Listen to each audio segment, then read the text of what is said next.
Up, here we go. Cover me, I'm going in. Welcome, one and all. This is the Trampled Underfoot podcast show. Your hosts, Mark Lindsay and Eloy Escajedo. And we are back in We are black. actually here. We are actually here. This is not AI. This is not a fever dream. It's us. I'm all Yeah. for merging with the machines now, Mark. Really? You ready for that, huh? No, not really. But um, it's like what you said one time where, see, that's the good thing about having a fair memory, more or less, kind of, sort of. I can have a selective memory, and I probably do because I pick out just the juiciest parts Yeah. that I can draw from what you said one time and then fit it into like a shoehorn. Yeah. And then I got free highway run all the way from here to friggin' Timbuktu. Now Um, we're going to see how well you remembered it, though. Go ahead. you once said, if you can't reach it, don't scratch that itch. No, That's it. which is good advice. Um, no, you once said that when discussing AI, you said, I'm paraphrasing, of course, because who can actually, unless it's such a darn memorable moment, and which it was, but I can't frickin' give you the quote, so I'm going to give you the paraphrase, and you'll recognize it or not. Um, you said, "Well, look, man," because I was the one on the other side of the shoe of the whatnot, and I was saying, dude, I'll be the first to jump and trash those machines and go humans go and go humans go. And you said, well, look, everything is a tool, Mhm.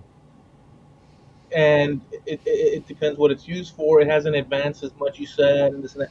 Yeah. Um, in order for it to get wicked and whatnot, and this and that. Um, I disagree with that side of it, but the side where you said it's just a tool leads me to think, well, it depends on what you're using it for. So in terms of I'm ready to merge with the machines, no. Um, I'm just saying that as a tool, like anything else, like coffee, you Hmm. can drink one cup, maybe two. Hmm. But if you're a coffee drinking this and that, Like you me? know, it might go overboard and it might have negative Hmm. whatever, just like anything else. Yeah. So I kind of said it in those terms. I can see the benefit of AI for things that I do, Hmm. you know. Well, I look at it like I look at everything else. Um, it has no consciousness, How and dare you? it has no conscience. Oof. So it will only do what we ask it to do. It'll only do what we tell it to do. There's got to be a human in there somewhere because it can't decide. It doesn't know anything about humanity. It doesn't know what it's like to be human. It has no concept of what a human even is. All it does is crunch the numbers real fast and present us with, uh, be it written or an image, with what we requested of it. So, just Are like you sure? any just like any other thing, there Are has you to be a sure? human to use that tool. Yeah, but the way you describe what it is, it's just a, and then you use Hmm. crunch, and then this and that. Is that an accurate representation, do you think? Yeah, it doesn't make decisions by itself. It doesn't. Copilot does not pop up on your computer and tell you something out of the blue. You have to ask it. You have to instigate. You have to initiate contact. Yeah, but my question Hmm. was that description that you gave. Hmm. If you okay, so I'll say it like this: if you had to describe what AI is, Hmm. how would you do that? I mean, in less than a paragraph, like just a few sentences, or like crunch down, but not that crunch down, because Hmm. in your version you said, um, it's almost useless. It's No, almost it's like a ticker. It's almost like one of those stock no, market no, no, no. 1930s. No, no, but listen, the way you said it, Hmm. at least from my receiving it, it's almost as mechanical as a ticker ticker machine from the 1930s stock market thing, going tick, tick, tick, tick, tick, and the people reading. It's almost that. But if that's your definition, that's your definition. But if you had to, what would you say? It's a computer program that learns from other computers. It uses machine language to broaden its research pool, the data sets. It's basically a computer program that's there to assist us with questions. And that's basically it. Yes, it can be hooked up to, you can use AI to control the lighting in your house if you want to. But you have to do that. And it's still not going to turn lights on and off at random. You have to initiate that. And why is that an important? Why is that? Why does that matter? And why are you saying that actually? So why are you saying that in contrast, as far as I can tell, to human beings and it? And I think the previous question over danger and this and that. Well, Is that why you're saying that, or no, where are you? just to reinforce the point that it has no consciousness. It can't make decisions. Shocking! How dare you? How dare you? You have stolen my water. You have stolen the air. You have destroyed the lives of children. How dare? Do you remember her? How dare you? Yeah, deal with it, pink girl. Do you remember the indignation that that woman had? That Yeah, girl. She stood there in front of like adults. Like these are people that have for the past 30, 40, 50, 60 years been studying the this, the that, economic trending, this and that. And sure, there's gonna be scoundrels and everything, but this is like humanity invested in looking at how life is and this and that. And yeah, like humanity has, and then she stands up at like 18 years or 19 or 20, and she stands there and she looks boldly into the cameras, and all this ocean of humanity, like she's the first one that came around and has brilliance, hmm to save the universe. And she says, how dare you? In yep. that dude, it was such a cringy moment. And the first thing that popped into my brain was, okay, I get it. Daddy didn't buy you a pony when you were 6, and you haven't gotten over it yet. Dare you, all of you have destroyed our future. Yeah, yeah, yeah. Get in line. Shut up. So in terms of, you said consciousness, and and that's an important thing hmm because it's a computer program, hmm and it doesn't have consciousness, and that entails that it doesn't have um, um, what would you say, let's call it free will, Right. that involves in humans the ability to make tremendous, not only good, thoughtful moves or decisions, but also on the same line make complete terrible decisions, all Yeah. packed in to this experience that we, consciousness. Um, so it differs from. It can make mistakes. Um, Sure. Sure. it makes, Given the data sets that it has available to it to retrieve information, it can make big time mistakes, and it does because it doesn't know the difference it doesn't know the difference of what. of good information versus bad information. It just knows that this is information to be collected and to draw from. So you are going to the ticker tape. That's not accurate. Um, you're making it very rigid, and it's not. Well, I don't know how else to describe it, but that's what it is. It's a computer program. It doesn't have decision making capabilities because it doesn't have a consciousness. So it doesn't know the difference between good information and bad information. All it knows is that information is there. Yeah, but that's not true. Sure it is. Okay, That's why you end up with recipes that call for a half cup of gasoline.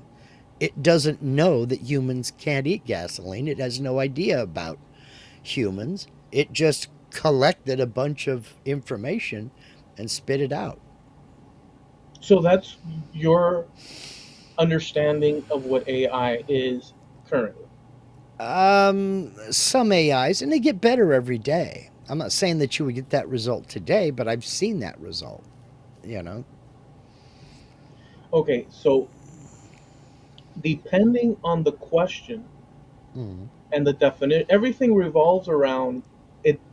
Everything revolves. So it is a computer Mm-hmm. program. It does draw from the collective information of humanity. It does, um, connect the dots according to what you're asking for it. So Mm-hmm. in a sense, you're initiating a session and asking it questions, and then it's delivering Mm-hmm. your question or Right. whatnot. It's But reactive. Yeah. but in the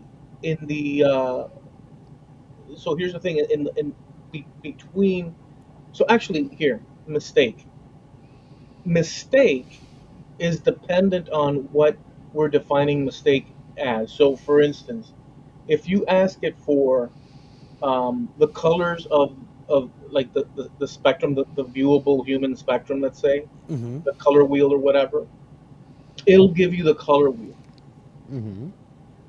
Um, but and so that's a direct this and that.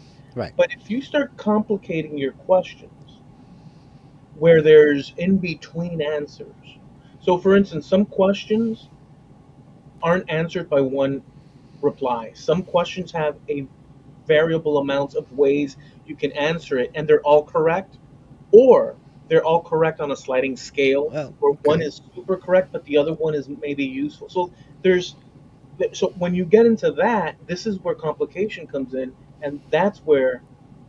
So for instance, I could answer you when you said, well, it gives an answer and it can give you a bad recipe. I answered you saying, well, that's not right. Um, I haven't seen your Mm-hmm. your example.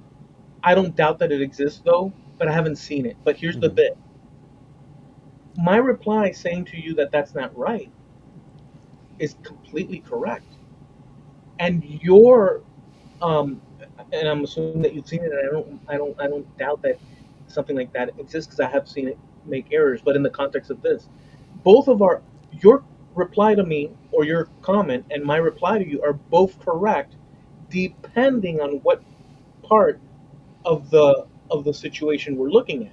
So Okay, it's you're getting okay, but you're getting out in the weeds. What I'm saying is that it has information that it's collected. It's all part of its data set.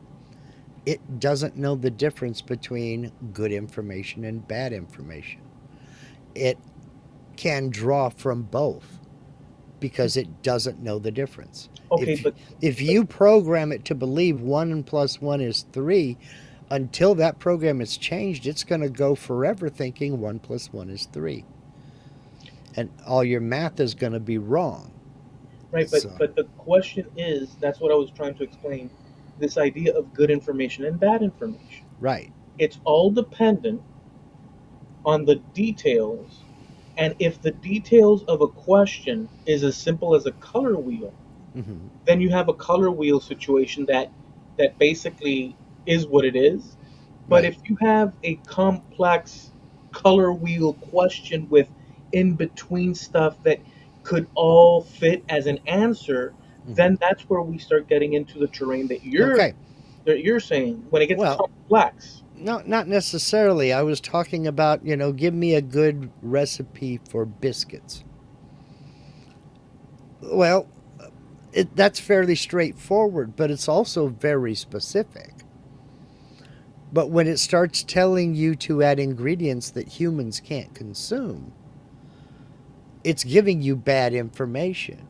But it doesn't know it's giving you bad information. That's what I'm getting at. Because it has no decision making Where did you draw that? capability. Where did you draw that example from? I saw it online, and I really don't remember where I saw it. So on average, Hmm. But I have personally asked it. I asked. I was looking up how to do something in my CNC software, and I was actually Google searching it to see if somebody had posted about it on the forum. And you know how Google now has their AI answer over in the corner. Yeah. I looked at it and said, okay, to do this, you go this. Okay, so I clicked on more and I started reading it, and it went off onto something else completely that is not in this software. It started including things for another software brand. Go to this screen and do this, and down at the bottom, click that. Well, you can't click that because it doesn't exist. Okay, That's so in another software. okay, but see, I think that So, so I asked it. I asked a specific question, and it combined answers from two different softwares because it doesn't know the difference. It doesn't know that there are two different software packages. It can't make that decision. Somebody would have to go in and let it know, hey, no, that's for Fusion 360. He's asking for Vectric Aspire. yeah, so that's the Google AI, Mm-hmm. and I guess I can't even speak to it because I've used it too. I'll click on a search for something, Mm-hmm. and then I'll click over where it says AI powered, or I don't know what it Mm-hmm. says. I have to Yeah. look, and I'll click on it, and then it's got these little colorful little thing, and it'll ring, and it shows you, Yeah. and it'll give you. So it's a very basic search engine type Right. thing, and I have pushed it as well, Mm-hmm. but it's a basic thing connected to Google. I mean, I Yeah. don't know that it's the same as either Copilot, OpenAI, or Right. the other one. ChatGPT or any of the others. Yeah. So I don't know that it's meant for it. I have tried to dialogue with it, but it just gives you. So that's more in line with what you're talking about. That it gives you a basic generic thing concerning your, and it's pretty good generally, but it's not the same. What I'm saying is that under the category of AI, Mm-hmm. that's AI powered. Right. Um, but like Stephen, you were saying, there's all sorts of AIs a few weeks back. Yeah. Well, there's all sorts of AIs that serve different functions. So this, if Yes. you're using, if you're basing it on Google, then that's one thing. But I'm not necessarily talking about Well, Google. well, neither am I. I mean, there's another AI. You've heard of Midjourney, right? It's used for images. Yeah. Midjourney is an AI that's used for images. One of my channel members over in Scotland wanted to get an image. He wanted to laser engrave a treehouse. And what the AI gave him was the straight trunk of a tree that went up about half of the tree, and then there was a hole in the middle and a house in it. And then the tree went all the way. It didn't know what a tree house was. It saw tree and house and just put the house in the middle of the tree. I love it. You I know? love it. I've got something for you with that. But this is So not okay. again, it I love. doesn't know. Okay. Now, that's why they call this machine learning because it does get better Okay. over So time. As it learns more and gets more data sets, it gets better over time. okay. So here's the thing. That's a great point, and Uh, images is a great point. it wasn't what he was looking for, but he loved it. He actually went ahead and he engraved it on a slate coaster. I want to say something. Go ahead. This is something that goes into the Hmm. zone on the edge on the cuffs. A treehouse for you. Hmm. You have the picture in your Hmm. mind of what a treehouse is for you. If I were to say, and me too, I can imagine a treehouse. If I were to tell you to imagine two treehouses that are different from each other, you could probably get away with that. I can probably get away with that. Sure. But at some point, and I'm sure if we practiced, we Hmm. can we can in our organic selves Hmm. expand to have a booklet, Hmm. mental booklet of a fair amount of tree house. We can invent tree houses that are overlooking a cliff, some that are made out of glass. Hmm. I mean, we could go into it and sort Sure. of work out so that our library in our mind Hmm. expands the concept Yeah. of a tree house. Right. But your tree houses, in your mind, unless you Hmm. sketched it out Right.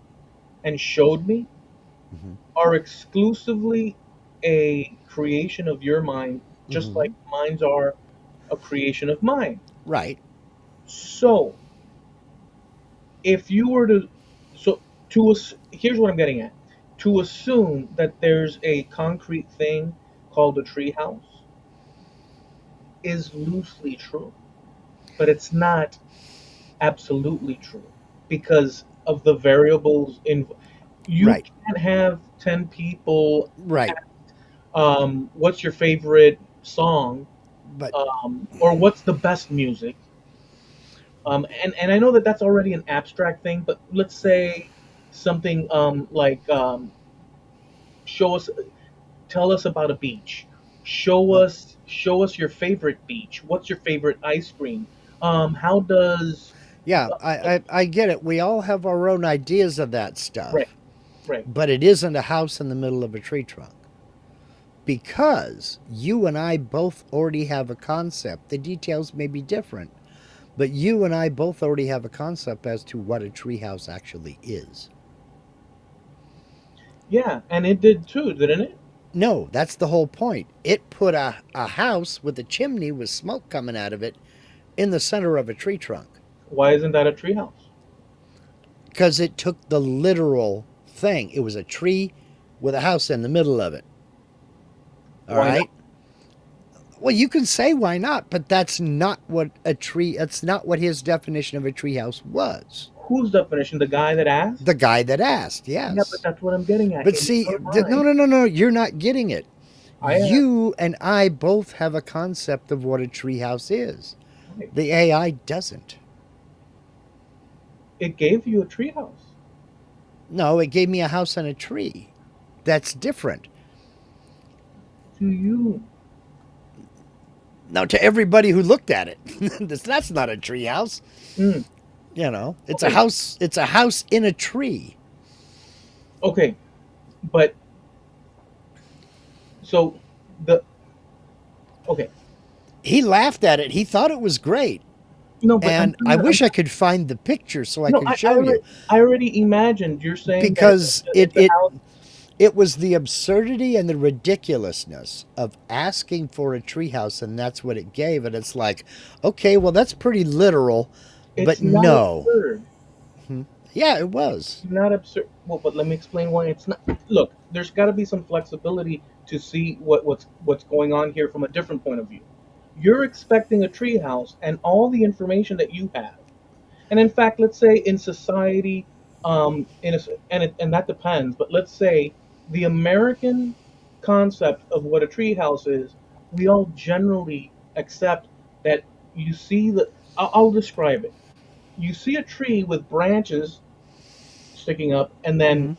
a couple of kids, like I did when I was young, Yep, brought out plywood and wood built a fort up in the branches. and built Yes. a fort up in the branches. Hmm. So we all have this notion that is a cultural one based on movies, reading, TV, Hmm. where we accept and understand communally to a sliding scale because it's not the same. We can have the But basics. Well, but that's fine. let me get the idea is this. Hmm. Our definition of a treehouse Hmm. that we go to is what I just said Hmm. on a sliding scale. That's generally true. Hmm. However, if you say treehouse to an AI, the field, see, this is what I was saying in the beginning, is wide open. You have to converse with it to elaborate what you're looking for. So, And for instance, that's exactly where I was going, but I never got there. He asked for a treehouse. He did eventually get the image that he wanted, but he had to go into it was pretty much a paragraph because he had to tell the AI what a treehouse is, basically. A plywood fort or fortification built up in the branches in the top of a tree. And he eventually got there. But But just no, by saying treehouse, at right. no point in your life, I'm betting, at no point in my life did my concept of a treehouse involve drilling a hole through the center of a humongous friggin' tree, then building a house there. But that's the part that I'm trying to get across to you, dude. We again, this is key. I'm not just throwing. I'm actually opening up a path here for us humans growing up in America. Even though you're all the way over there, and I'm Okay, all the way yeah, down here. because this is a Brit living in Scotland, and he knew what a treehouse was. Yeah, So, but let's say it's a guy in Tanzania. mm, Let's say it's a guy in Egypt. I'm pretty sure he would understand what a treehouse was. No, But the dude, I'm trying to explain something that all right, go for it, go for it. we exist in culture, and Mm-hmm. all these things that we accept as Mm-hmm. given were Yeah. instilled. All these things that we accept as given Mm-hmm. were defined for us, and we did not question them. That's what I mean. We understand the concept of a treehouse. The AI doesn't. When you say treehouse, but no, but that's okay. Treehouse can be a house inside a freaking tree, like The Hobbit. Although Yeah, they it could. It very well could. Somebody living in a hollow trunk of a big tree. could I be would that. accept that. It could be that. It Mm-hmm. could be any number of things. Mm-hmm. The thing is that if you start with, I want a car, and to draw a car, and you don't get the car that you want, Well, you you have to still, define it. Yes. you still have a car, but it's not the one that you necessarily in your mind were Right. thinking. You're thinking a Chevy, and it gives you a rail car. Right. So even if you give it a Chevy, let's say Mm-hmm. a Chevy car, it could give you the wrong year. It could give you a totally different Right. one. It could give you this. You have to define it. You're right. So you have to work with it in that situation because there could be a lot of different all sorts of Right. things. And that was my point. You have to be real specific with it to get the desired result. Now, if you're dealing with text, you have to get real specific because if you ask it, and you've done this, I know you have, you've told me, if you ask it something pretty open ended, it doesn't know what direction you want to go. You Yeah, know, if you ask it to explain flight, it doesn't know, do you mean flapping your wings and flying through the air? It doesn't know if you mean fleeing an area because of danger. It doesn't know what you mean. right. If you ask it about how birds fly, now you're kind of zoning in and it can give you a little bit better. Yeah, But you want to, so you have to define it right. because it doesn't know certain concepts. And that's where I get back to, it doesn't know, it's not human, so it doesn't know anything about being a human. It doesn't know how to fly, so it doesn't know anything about flying. All it can do is draw information from the information it's been given. So it depends on your questions and it depends on the information it has. You know, if you ask it about something it's programmed not to respond to, or to tell you, I can't talk about that, or my programming forbids me from talking about that, that's all you're going to get. It may have the information, but it ain't going to give it to you.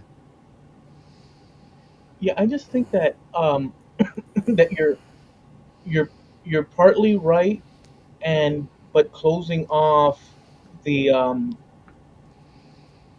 the usefulness and value of it at the Oh same no, time. it is valuable and it is very useful, but I use it for something different than you use it for. I use it for image to generate images.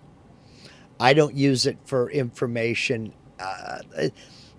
unless I don't use it for information intentionally. If I Google search something, I'm looking for links, a reference that I can quote from, or a reference that I can decide whether I trust this information or not.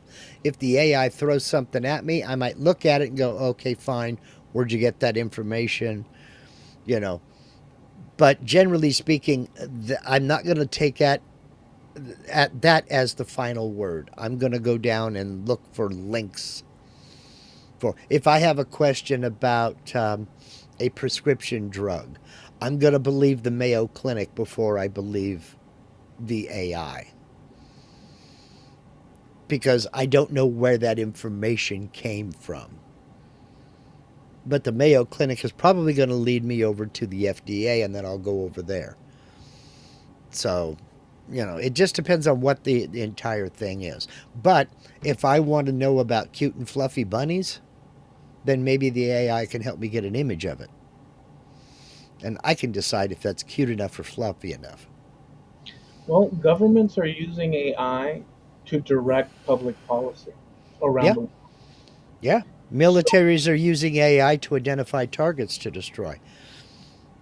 well, what I'm talking about is that they're using government policy Hmm. to steer um, international direction, Hmm. and they're all doing it because it can basically draw from so many points of data that a even a group of human beings sitting at a board meeting could not process. And even if there is a board meeting, Hmm. they would use if you have a board meeting or if you have two board meetings, Hmm. one in one country and one in the other, and one country is going to stick to the tired and the tried and true, Hmm. they're a board meeting minus AI, and Hmm. the other one is a board meeting with AI. Doesn't necessarily follow that the strategies um, of one or the other will come to be as because no one knows the future, but it does mean that these people over there with the AI have an advantage. It's still, at Hmm. the end of the day, the decision of Right. humans to decide: do we press a button on this? Do we go with that and this and that? But um, governments are using it for all sorts of things, Yeah. and so so there's other things to it too, other than just Sure.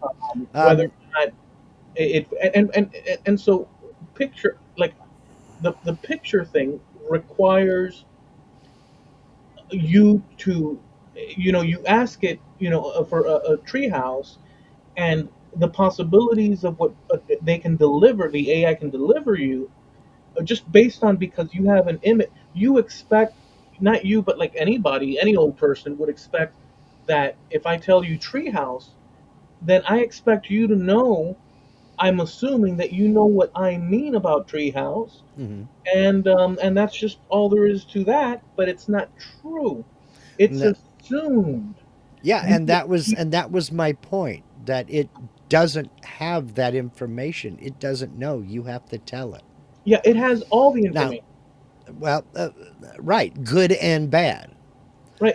But It has the smorgasbord well, of no, what treehouse could be. I'm, But no, when you I'm show gonna when you tell it, give me a treehouse.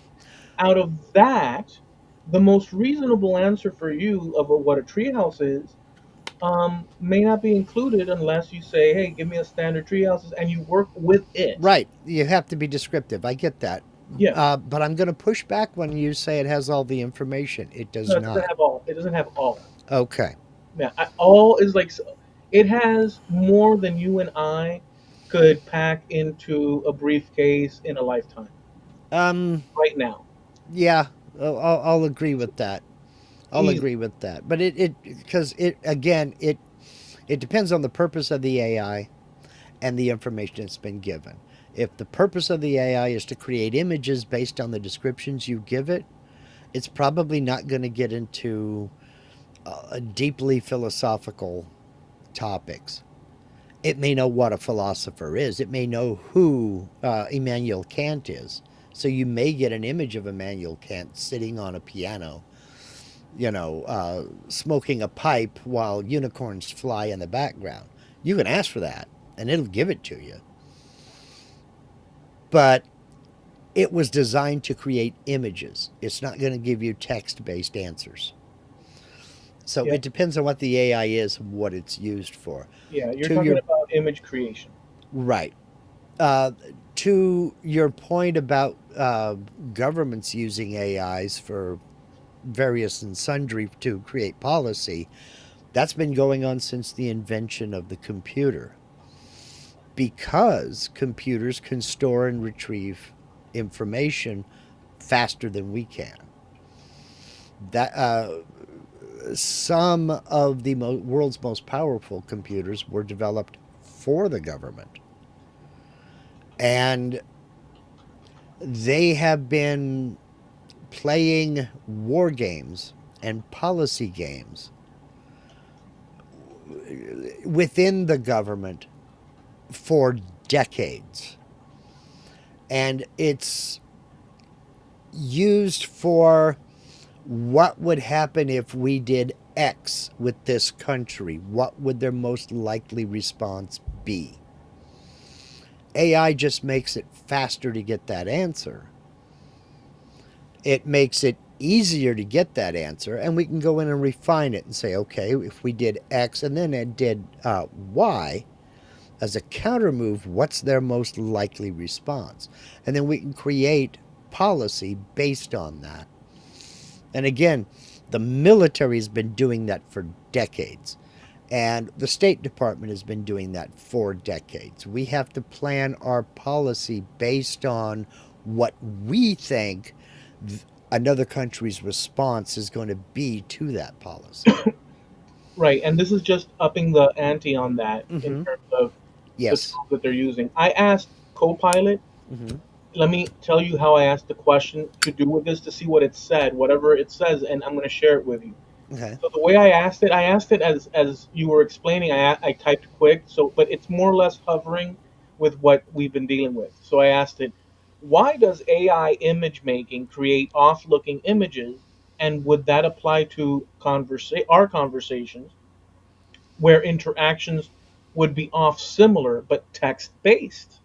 And then it says, this is what it said. It said, great question. It touches on how differently we process visuals versus text. It says why AI generated images can look off. An AI image generation model learns by studying huge data sets of photos, paintings, and illustrations, but they don't see images like we do.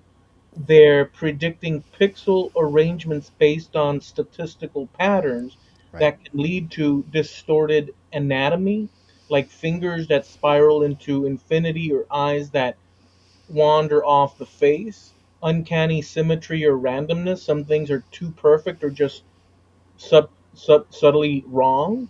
Mm-hmm. Misinterpreted context, for example, generating a person sitting inside, quote unquote, inside a sandwich instead of eating one if the prompt is vague, which Yeah. touches on what we were talking about. Even Right. high resolution images might have strange details when you zoom in. They're Mm-hmm. getting better, but there's often a gap between technical brilliance and human realism. And Yes. then this is the text side of what it's of the question answered. Does that apply to our conversations? In a way, yes, but there's a twist. I generate text by predicting the most likely word patterns, similar to how image models predict pixels, but language has more structure and contextual logic, which means Yes. you're more likely to notice odd phrasing or emotional misfires, like if I sound too robotic or tone deaf. I might occasionally give responses that feel almost correct, but not quite, especially if the context is complex or subtle. Some moments might feel off if I miss sarcasm, cultural nuance, or subtle emotional cues. But unlike visuals, text allows for immediate feedback. You challenge, correct, clarify, and I adapt. That's what makes this medium so rich. So, yes, this is the final line. The core mechanism is similar, probabilistic pattern prediction, but the result is shaped by how humans interact with the output. And when it comes to language, that means we get to shape it, sharpen the edges together. Hmm. Want to explore a conversation style that feels more emotional, poetic, or edgy? I can shift gears with you. Let's try something fresh. So, in effect, what we were both talking about, um, which is what I suggested in the beginning, we're both looking at correct points of views, but from our specifics. I offered what it does, you offered what it does, but we're looking at it from slightly Two different different, lenses. yes. But both are not wrong. And Right. that's but that's the problem, that because both are not wrong, mine can be wrong to you because your head set on yours, and mine can be right to me Sure. because I'm not liking yours for some whatever reason.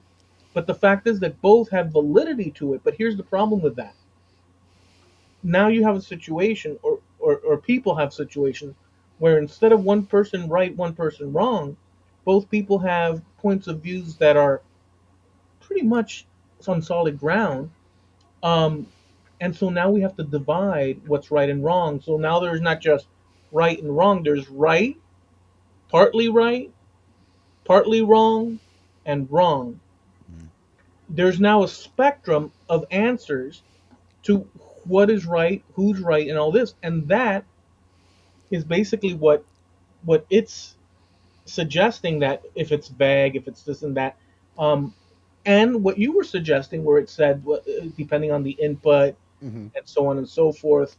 So, Well, so none of us in this conversation, because you and I are human, mhm, because you and I are human, you sit from your vantage point and I'm from my mhm, vantage point, and we're focused on certain different things. You have the image interest. I mhm, have the text based interest in this case. We're coming at the topic and its failings, or its good things, from slightly different angles. And I'm saying, well, look at this, look at this, and you're saying, well, look at this. But the actual thing is a bit of both and other things that we haven't even touched on. So yeah. we have to divide Well, the truthfulness or the verdict in multiple pieces on a sliding scale.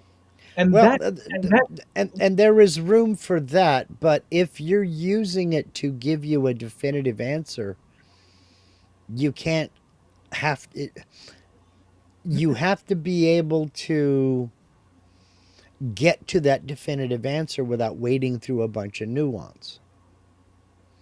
it You depends, know, and now, no, doesn't it it? doesn't. No, it doesn't. Because I'll give you an example. Let's talk about weather. Let's talk about the weather forecast. You need to know if a hurricane is coming towards you or is it going to swing down into the Gulf. You need that information. Now, it may be too early. They may not be able to forecast that far out, but you need that information. You don't want to wade through a bunch of nuance about the Gulf Stream and how that's going to affect it and this, that, and the other. I need to know now, is this coming my direction or is it heading south? Now, it may be too early to know, and that's perfectly legit. Let's say let's say But it's the old adage of I'm asking you what time it is, don't make me a watch. Yeah, but you're assuming that.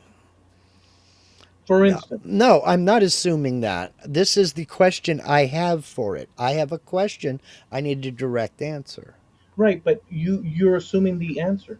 You're assuming that the answer is parsing through a long thing. If you ask, "Is this hurricane coming to me?" Hmm. You're assuming it's going to give you drafts of this, and that, as No, opposed. no. I'm not making that assumption. What I'm saying is there needs to be a mechanism that allows you to avoid all the nuance. I understand your point, but that when you're asking a question, you have that spectrum of absolutely correct, absolutely wrong, and everything in between. Well, sometimes I don't have time to wander through that and decide what it is. I need an Okay, answer. let me answer that. You can find a million and one examples of Hmm. where what I said doesn't apply. Yeah, and then that's what I'm getting at. There needs to be a mechanism Okay, where that's so not necessary anymore. I there's a million and one question answers Hmm. where what I just said doesn't apply. I Because understand the that. answer, but dude, if we go back to the color wheel, Hmm. a direct, it could be, let's just say it's the color wheel or the Hmm. weather pattern. It's a direct question that's a simplistic, hey, what are the colors of the color wheel? Or um, is the hurricane coming? Hmm. Okay, that's a very direct thing. Hmm. It'll list the color wheel, or if for the hurricane thing, it'll list all the weather reports. Right. It'll That's list all the it will. latest model. Yeah. And that's the same as what Google would do, and then you parse through that. Now, if the question is a complex one, like the one that we were talking about, then the answer is no longer, see, it depends. The answer is no longer yes Hmm. or no. It's a point of view situation where I'm Then taking the different variables. and now we get into nuance and all that. Yeah. Right. So both things can be true in a simple situation. Hmm. But here's the problem with simple situation. If the simple situation is build me a tree house, we get into that answer that we were talking Right. about. Such a simple thing, and there's so many options. In that case, it's not going to read, because it's not a human. It's gonna pick Right. out from all this vast ocean of what tree houses could be, and it's going to give you maybe some Dolly version of what a tree house is, sitting in the clouds, or who knows what the hell. Hmm. Um, and so you have to refine it to get to what you want. But Right. Yeah, you do have to define what you're looking for. But my whole point in that is there are certain basic concepts that we know inherently. You know water is wet. You know ice is cold. You know fire is hot. It doesn't. It has to be told that. It has to collect that information from data sets. That's what I mean when I get into it has no consciousness. It doesn't remember these things like you and I do. Everything that if you've been using the AI, like right now, you asked it a question and it gave you an answer. You can go deeper into that conversation with it. Or if you go completely change the subject and go into something different, it's collecting data as you type because it doesn't know what you want until you ask for it. So when you type in your question, it's collecting all that data and then it's going to go in after you hit enter or ask or whatever. Then it's going to go search for an answer and come back and put it into words or a visual that you can understand. How it thinks you can understand based on your previous conversations with it. So it is adaptive and it does improve over time as more data is fed to it. My my main worry is bad information or people who will purposely give it bad information for whatever reason they may have. You know, um, excuse me. Um, I do see it as a tool, and I think that you're suspicious as hell about it. if it no, I use it. I use it quite regularly. I do believe that if it's possible for an AI to do your job within the next 10 years, it will be doing your job. Will it replace humans? I don't think so. But it's kind of like let's go back to the maker world. It's kind of like hand carving with chisel and hammer. We both know Dan Hardew, fabulous. The man is an artist with a hammer and chisel. The man, he has made some glorious stuff. Ask him for a picture of Thor's hammer one day. He carved the handle, he carved the head, he carved everything, and it's beautiful. Excuse me. But not a lot of people have that level of talent. I'm sure there are thousands of them worldwide. But because he uses a hammer and chisel to create that, and we know it, it's special. If somebody overseas scans that in and makes 10,000 of them a day on rotary machines that spits them out by the hundreds, it's not that special anymore. No, that's not true. That's why they're selling them for $7.50. No, but that's not. There's a lot of assumptions in there. If you mean that Well, they're not special because the original artist wasn't the one that touched the wood, worked with it, sweat over it, and created that, and yes, put his labor into it. right, I understand that. But what I'm saying is it doesn't follow. Mm-hmm. It's your equivalency of what's special, which I agree on. But just because I agree on doesn't mean that some guy that can't have access to that hammer has, just like me and my Well, guitar. I don't have access to the Hofner company, the actual thing, but I have my Hofner. It's a copy made in China, but I love it just the same. To me, it's my, very special, and it's come out of a factory. So this idea of this judgment that you're saying is floating from your perspective on the special. I agree with you, but what I'm getting at is mass produced is never going to be as valuable as the first handmade original. That's what I'm getting at. that So depends. now that doesn't mean it doesn't follow that the person who programmed it, the person who put it on the machine and did the actual carving, it doesn't follow that they don't have value. They do have value. But when you're producing, the more of anything there are, the less valuable it is. And when you're mass producing hundreds per day, that's why they can sell it for $7.50 because at Dude, the dude, I'm buying the stuff. I know what I'm talking about. dude, I know that I But know the scarcity, this and that, but I'm saying that to someone from their point of view in some place where well, guitar, there's always going to be the outlier, but you there's can't no, that's use not an outlier. it is an outlier because No, why would you think that it's worth $1,000 if you can buy it for $750? Sure, there's going to be somebody out there that thinks it has value. yeah, you're giving a mon. Okay, so value and worth and a special. You use words like special, value, and so on when you were Hmm. speaking of Harju building that first That mallet. hammer, yeah.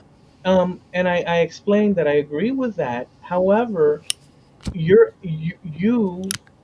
from this narrative, you're Hmm. looking at the hammer and you're saying he sweat over it, he carved it. It's Hmm. special because it's the first one in line, or the one that he carved out of a few select ones. Hmm. What I'm saying is that when you suggested that that's never going to be as valuable and special and this and that as mass produced this and that, that judgment is yours according to a financial thing and that all that. But for people that purchase those items, that they hold those dear to them from their perspective, which is just as valuable as yours from Hmm. their perspective, Okay. that one Hofner that I have is, even though that there's real Hofners out there, Hmm. that one's mine. I bought that one, and that one's Yes, special.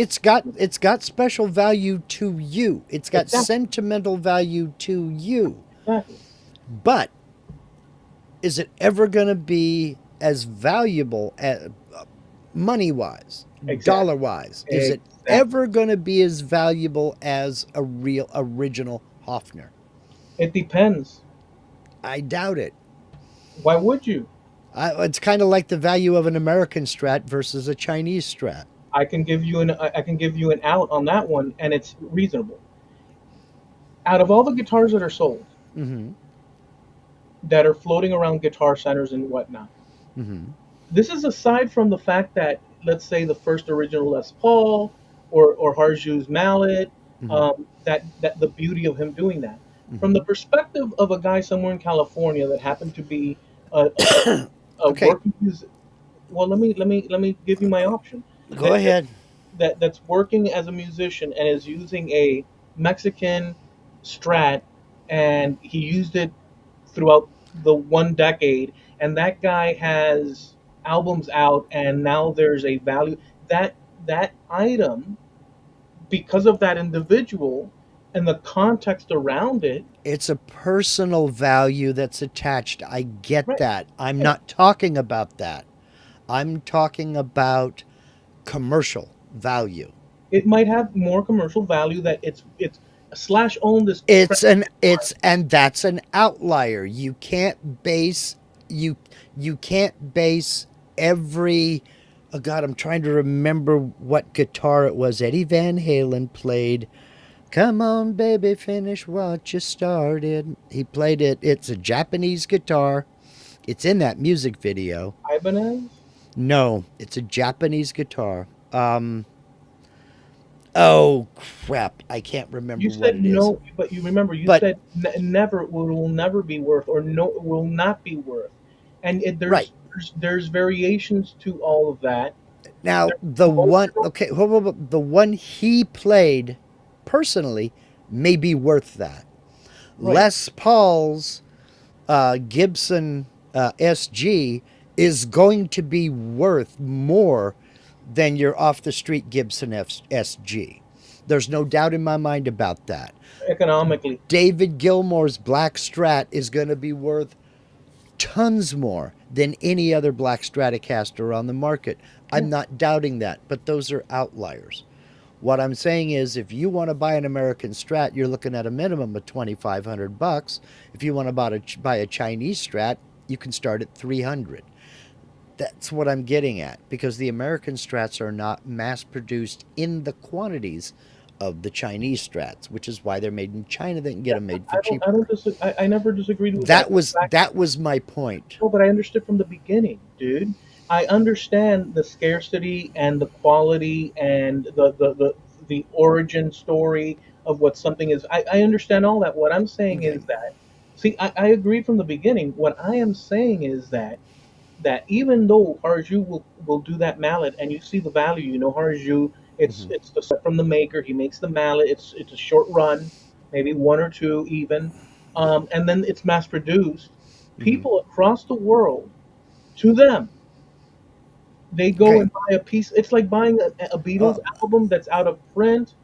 I Um, get it. You're talking about a personal value, and that is different. There are some pieces that may be appraised for 50 bucks in my house that I think are priceless. exactly, that's it. So, but I wasn't talking about personal value. I was talking about commercial economic value. It's No, I intrinsic value. no, well, no, okay. So look, I Uh, agree that when and something is scarce and when something is made like that, that potentially, especially what we're talking about, it's going to be worth more. mhm. I'm just saying that that's your perspective from the Harju Right, point of view. and that's what I was. That was the point that I was making. Right. That was all. And all I'm saying is that there's perspectives from other people's points of view Mhm. that they hold items to be special. And dude, and I know that and I understand that, but those are the outliers. Those are not you don't base economics off of that. Just like and Jim, thank you, Jim. Tesco Spectrum 5.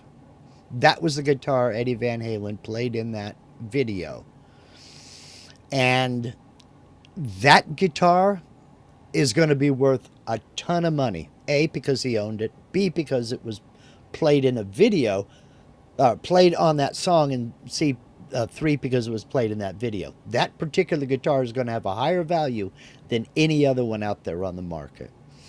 So, can a guy in Canada who has one that he picked up at a pawn shop, can he think it's more valuable than Eddie Van Halen's?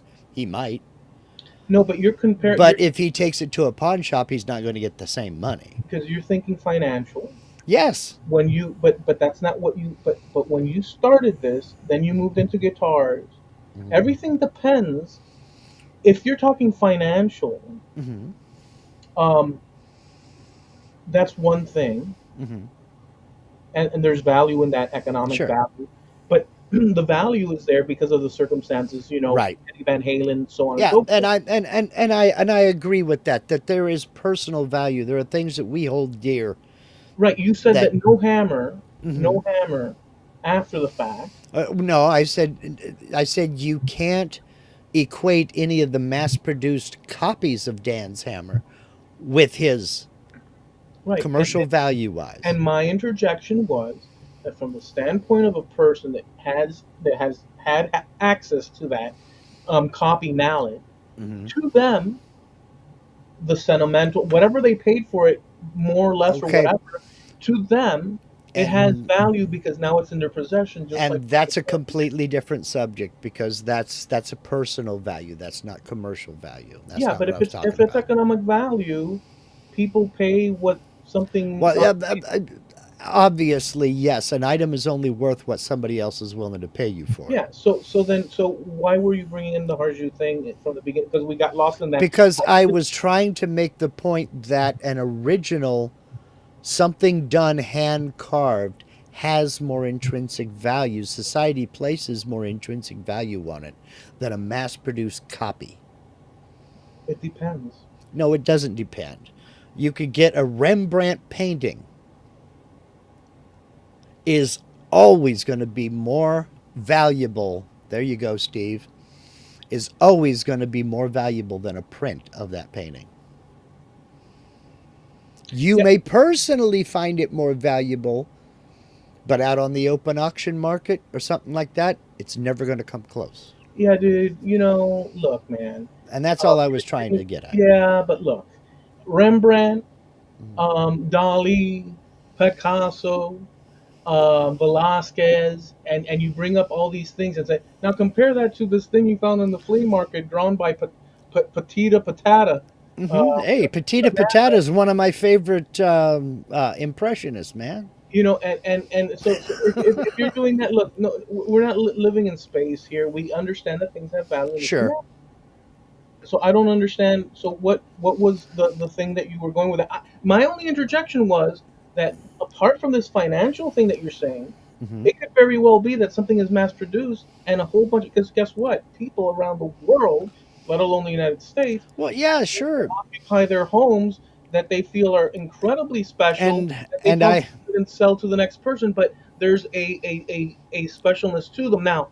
Economically is another thing. But when you started with the Harju thing, the fact that you said that well, those okay, other well, assets will never have any value, I just wanted to clarify that there's a sentimental, familiar value that people keep generationally. It may be a plastic trinket, but for some reason that family keeps.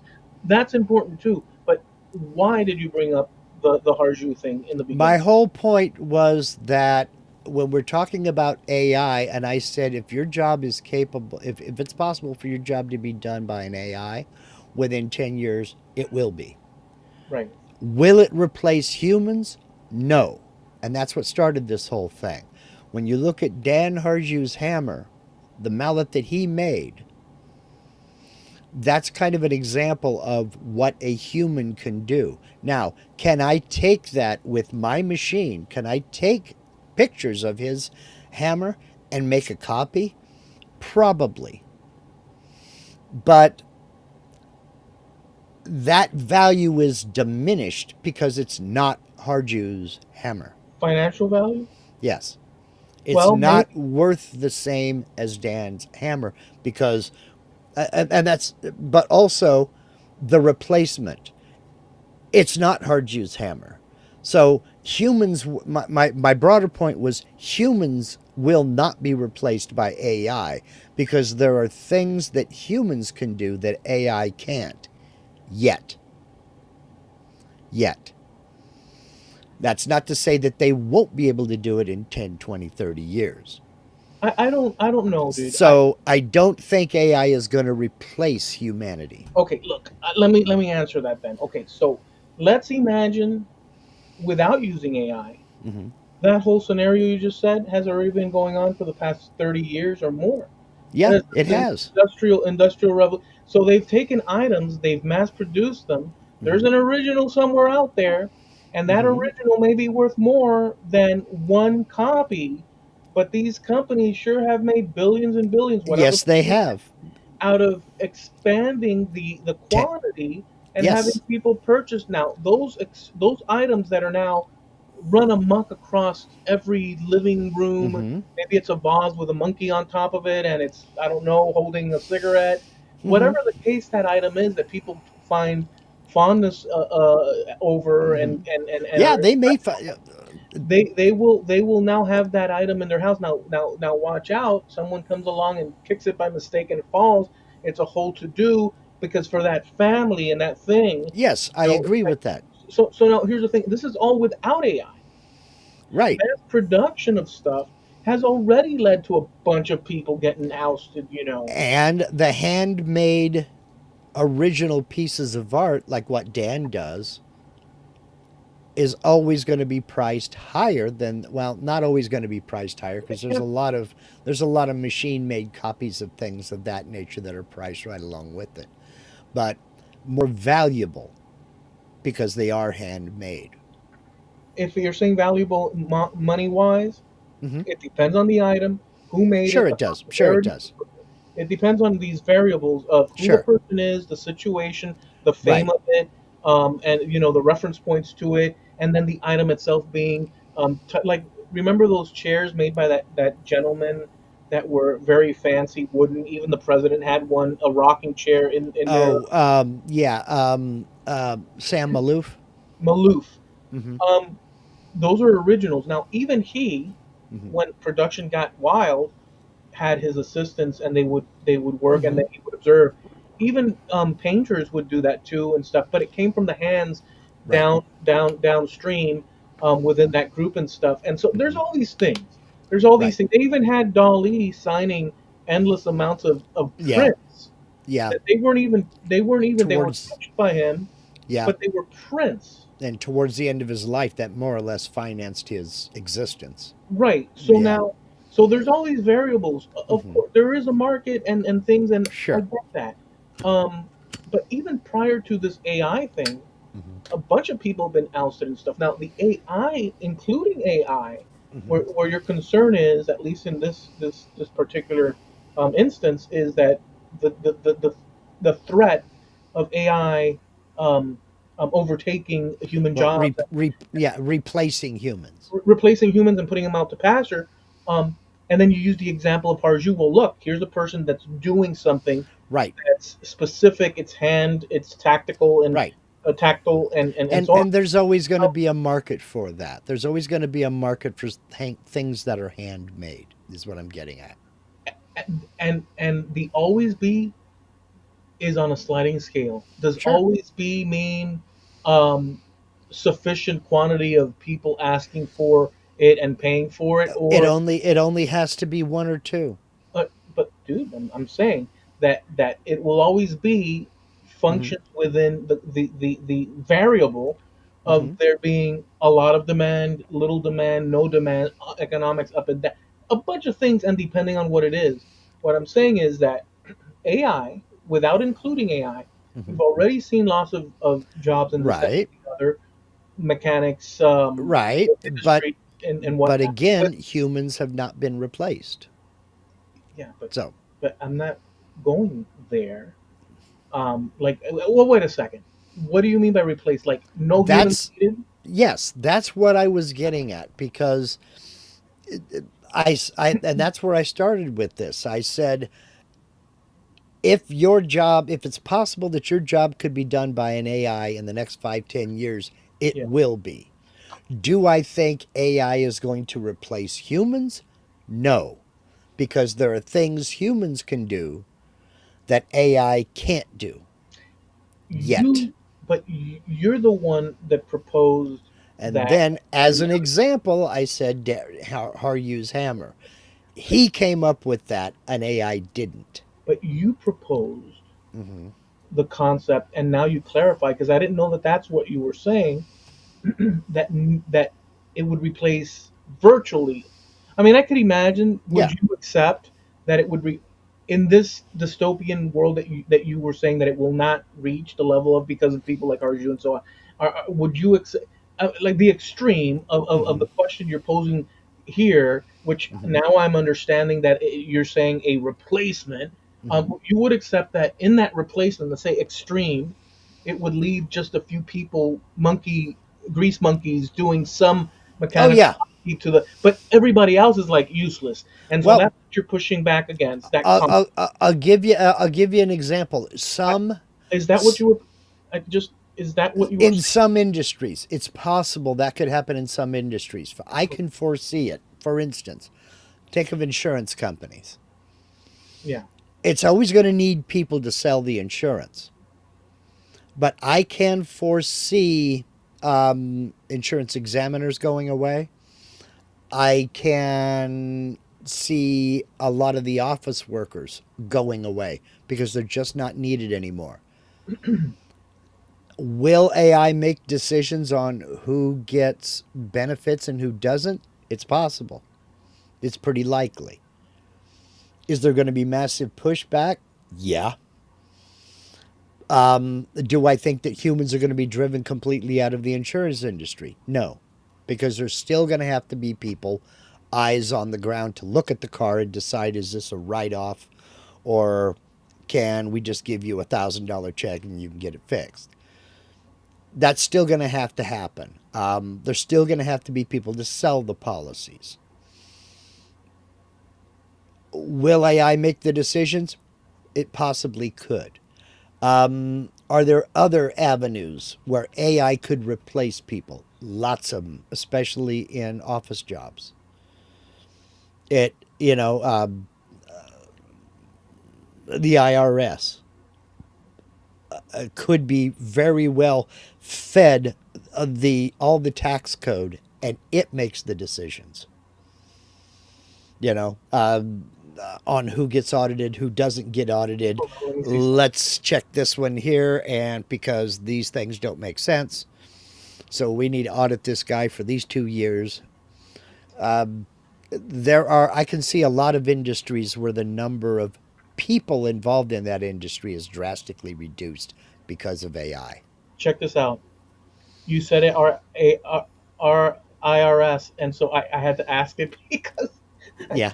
so I said, is the IRS using AI now? And it says yes. The IRS is actively using artificial intelligence in 2025 and did not just dabble, but integrating it across multiple fronts. Here's Yeah. how it's showing up: audit selection, AI Yep. models helping the IRS identify high risk tax returns for audit, Yep. especially among high income individuals and complex partnerships. Debt collection, AI is being used to track unpaid taxes, Yep. prioritize enforcement actions, including wage garnishments and tax Mm-hmm. liens. Fraud detection, customer service, Mm-hmm. oversight in nonprofits. What's Yep. driving this shift? Funding boost. The Inflation Reduction Act gave the IRS resources to modernize is whatnot, efficiency goals, global trends, and then you can explore. And by the way, it gives you um, I want to know if this is on the list. go ahead. Removal of human judgment. Let me ask it. Um, I'll ask it like this: does this mean removal of human judgment? Question mark. Not at all. AI isn't replacing human judgment; it's enhancing it. Here's what Yeah. You know why they say that? Because it went from your hands to their hands. well, it is enhancing it, isn't it? Yeah, well, they looked at their revenue and they said, "Hey, it's been enhanced." No, see that, and I knew when you said audit, I knew that was going to be the first one, because it's funny, if they owe you a tax refund, 5 business days. If you owe them money, they want it right stinking now, yet, buddy, and you should have paid it yesterday. You know, so yeah, they're gonna put it into they're gonna put it to work tracking down the people that owe it money. Is there any mention of tracking down the people that the IRS owes money to? No. Funny how that works. Oh, I see. Okay, wait. Let me ask it then. Will it work in reverse? Question mark. Where people needing a refund but have been, I'll say, screwed for the hell of it. Yeah. Screwed. Um, AI will then help those agents send them their just dues. Let's see what it says. Are you ready for the answer? Yep. It says, that's the hope.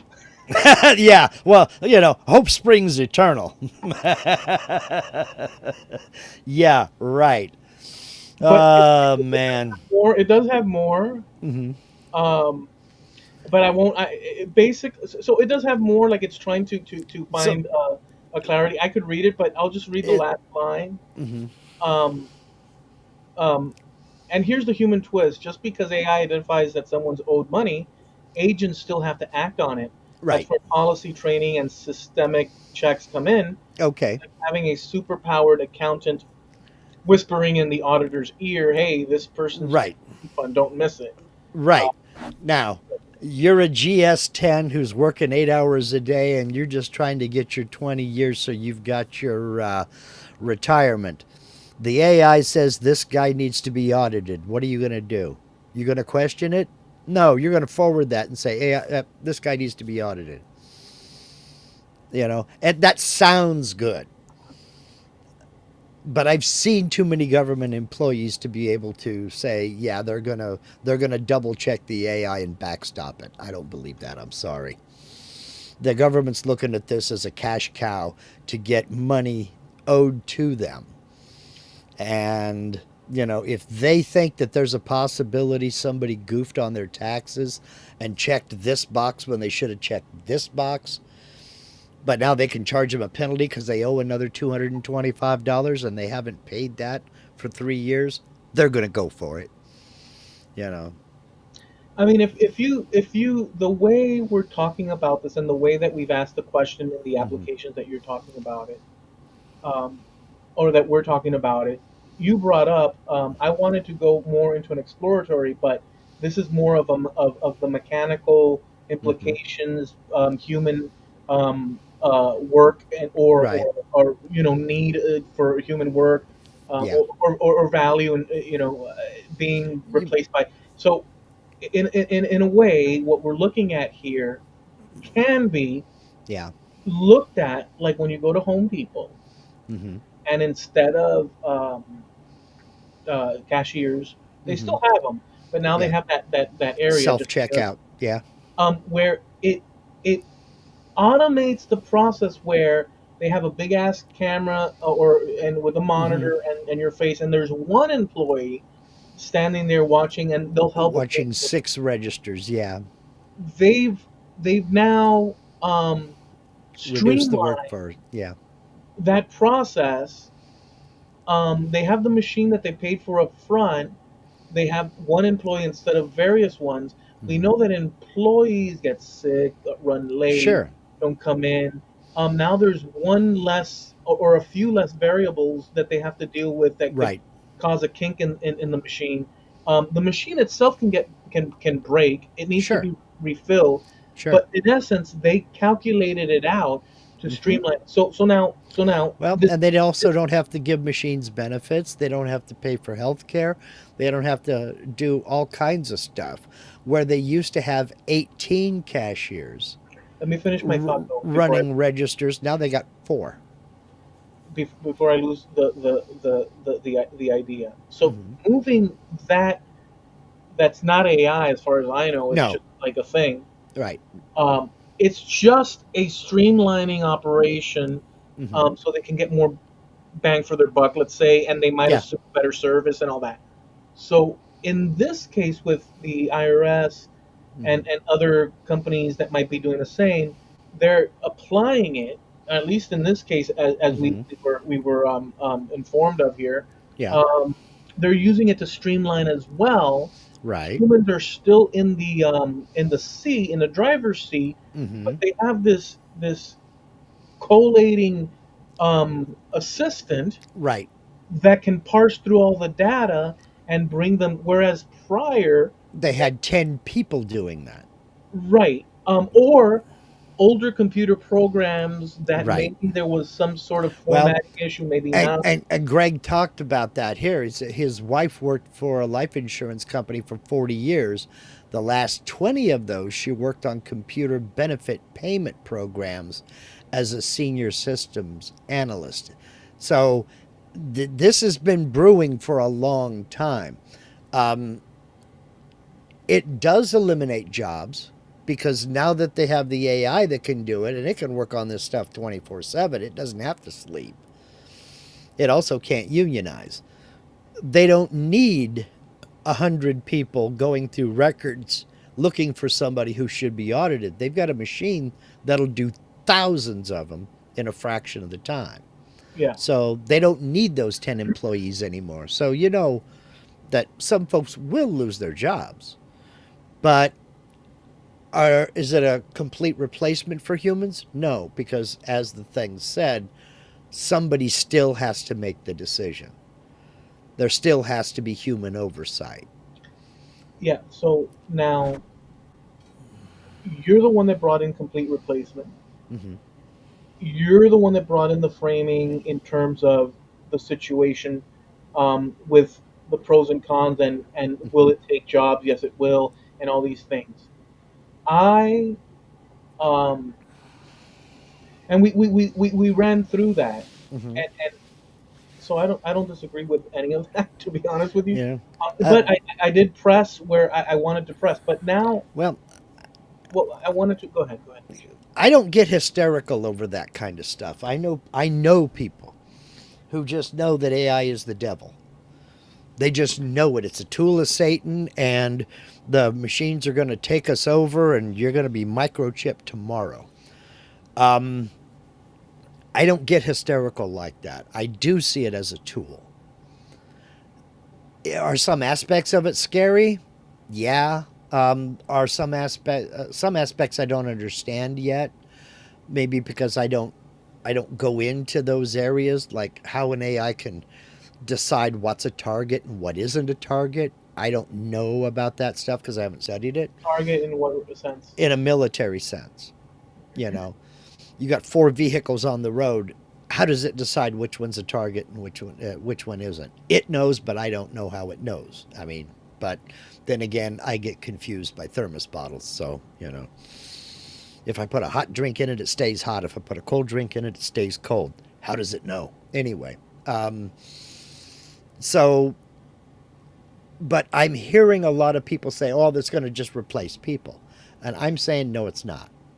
It's not going to replace people any more than any other machine is going to replace people. You no longer have teams of 10 guys with spray guns painting every car that comes off of the assembly line. You have robots that do that now. So, yeah, those 10 guys don't have a job, but they're also not inhaling lacquer fumes all day long. They're doing something else, Potentially. potentially. You know, That's the that's well, the point. they are doing something else because, for instance, Carl and Robin Jacobson, you know who they are? You remember Carl Jacobson, the woodturner guy? That's where they met. They used to paint Kenworth trucks. That's where they met. So, Well, let me just because where you went, and we've been on, is this a continuation of the dystopian situation? And uh huh. again, and again, I don't disagree that there's a dystopian aspect to this. To be honest with In a you, lot of industries, yeah. um, and actually, there's even more dystopianness to unpack. But I, for the mechanical stuff and the replacement of job stuff that you're saying, or humans and all that, Hmm. um, I personally think that there's a huge problem with that. like bad problem. Now, the answer that I think that you were saying, or not think, if I had to put my money on it, because you said it clearly, but you can correct me, is that, well, look, if they're not doing it kind of like what we've talked about, where once there were horses doing jobs, Mm-hmm. now, Now and then there's it not. wasn't, and then cars came in, and this, and, okay, I get that. Now, Yeah, yeah. but but Here, here's. Go ahead. I'm sorry.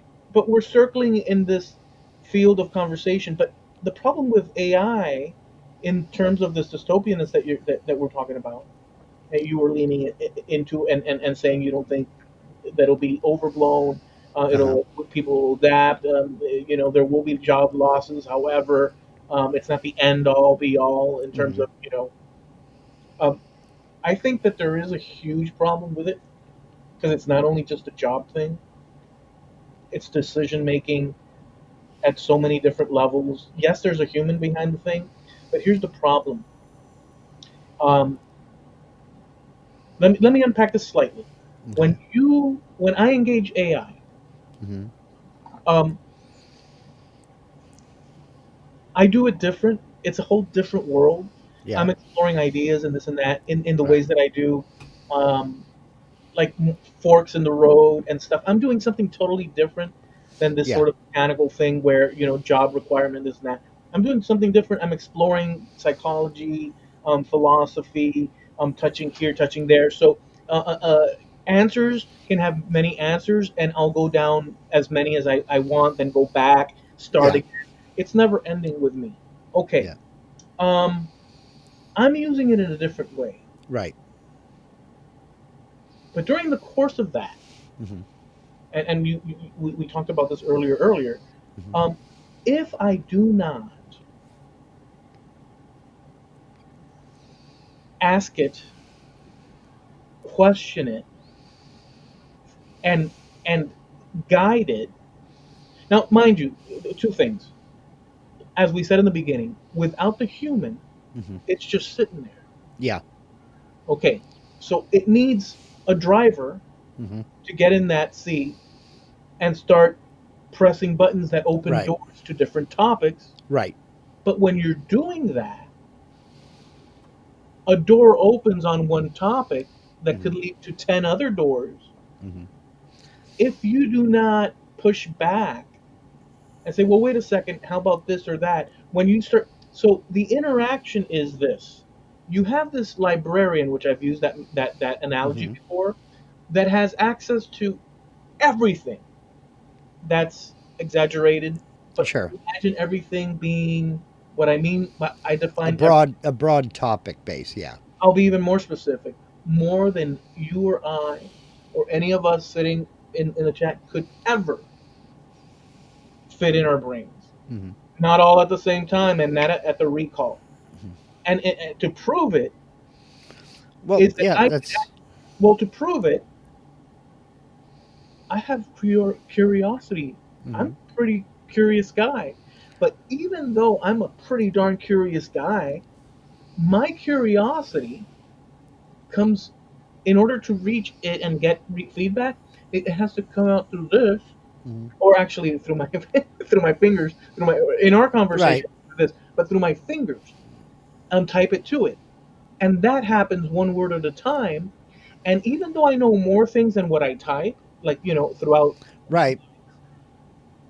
I still have to it. If the roles were reversed and AI were sitting at a typewriter and I was Mm-hmm. AI and it asked me questions, well, tell me about King Solomon and Mm-hmm. this is, and now tell me about the aquifers under Right. the Himalayas, and now tell me, I would be done for Mm-hmm.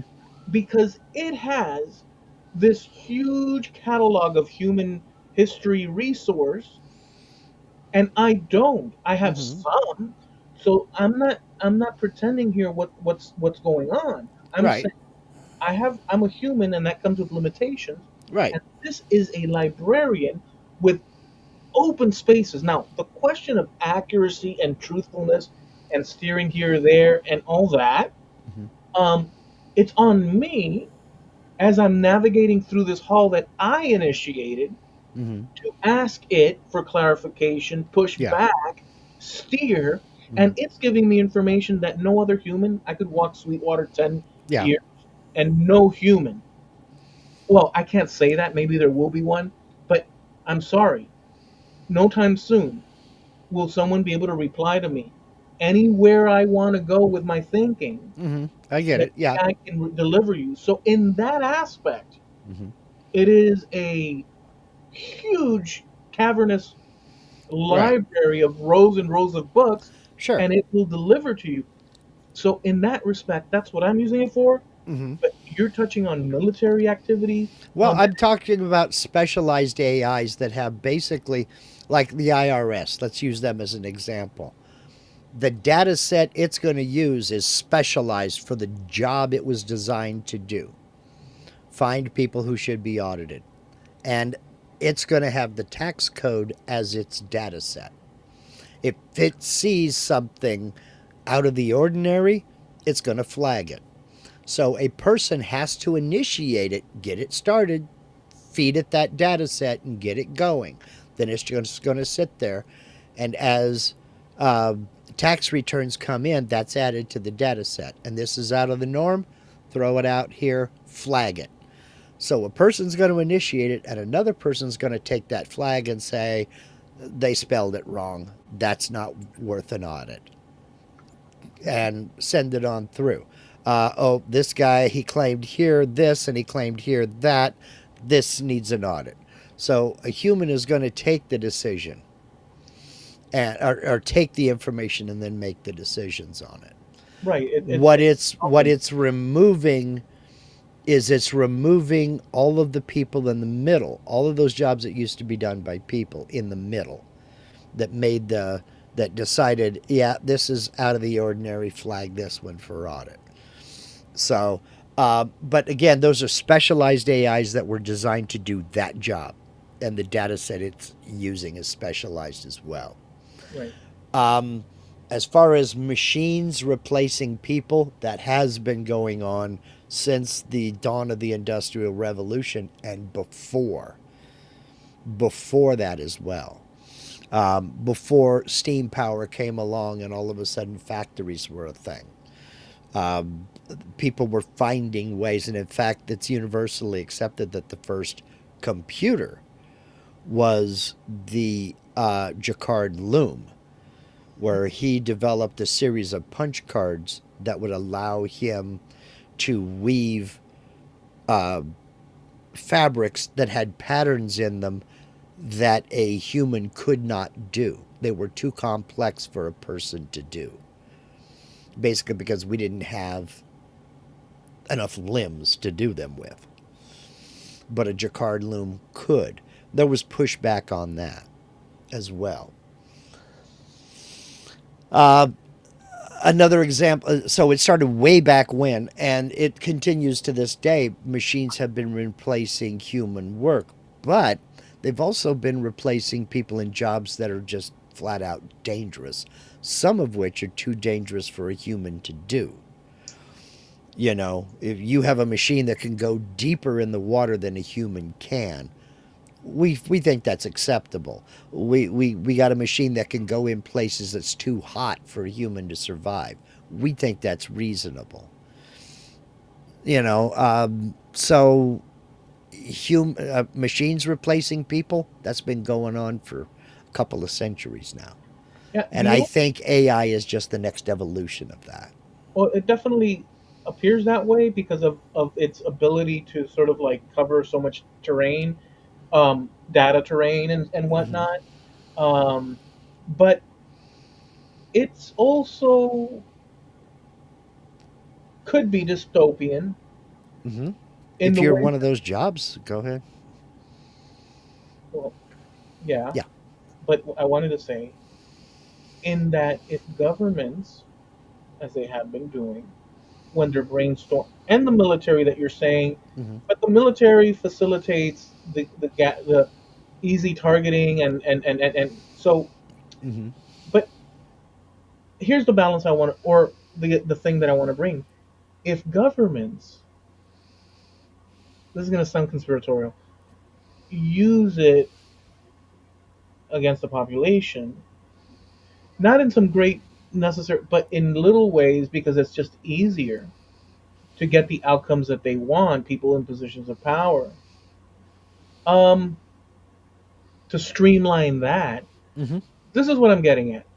For a citizen, and maybe I'm the only one, or a handful of them, I believe that there should be a huge buffer where citizens are left to roam on their free, as you know, with their free will, and not be disturbed by the powers that be. I call it just kind of like what we in the United States have with our Constitution and Bill of Rights, where, in theory, citizens, Hmm. uh, kind of there's certain basic freedoms and rights and do not disturb kind of a thing. Sure. That buffer is actually the Constitution of the United States, but uh, Hmm. and us adhering to it. But and this is the what if. This is now getting out of the safe zone. Okay. In safe zone in terms of like, this is speculative.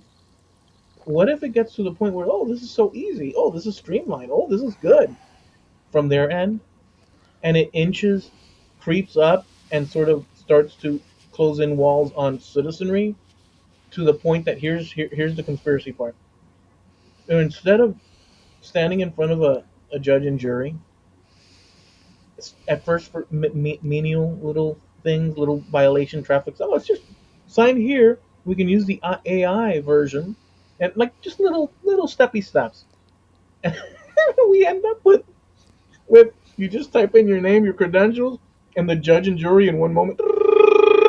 Guilty, guilty, guilty, guilty. We already have a version of that, dude.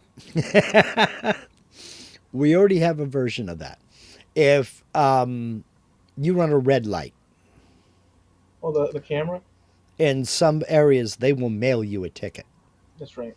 So You can fight it. you can fight it all you'd like, but you have already been determined to be guilty Yeah, by the camera.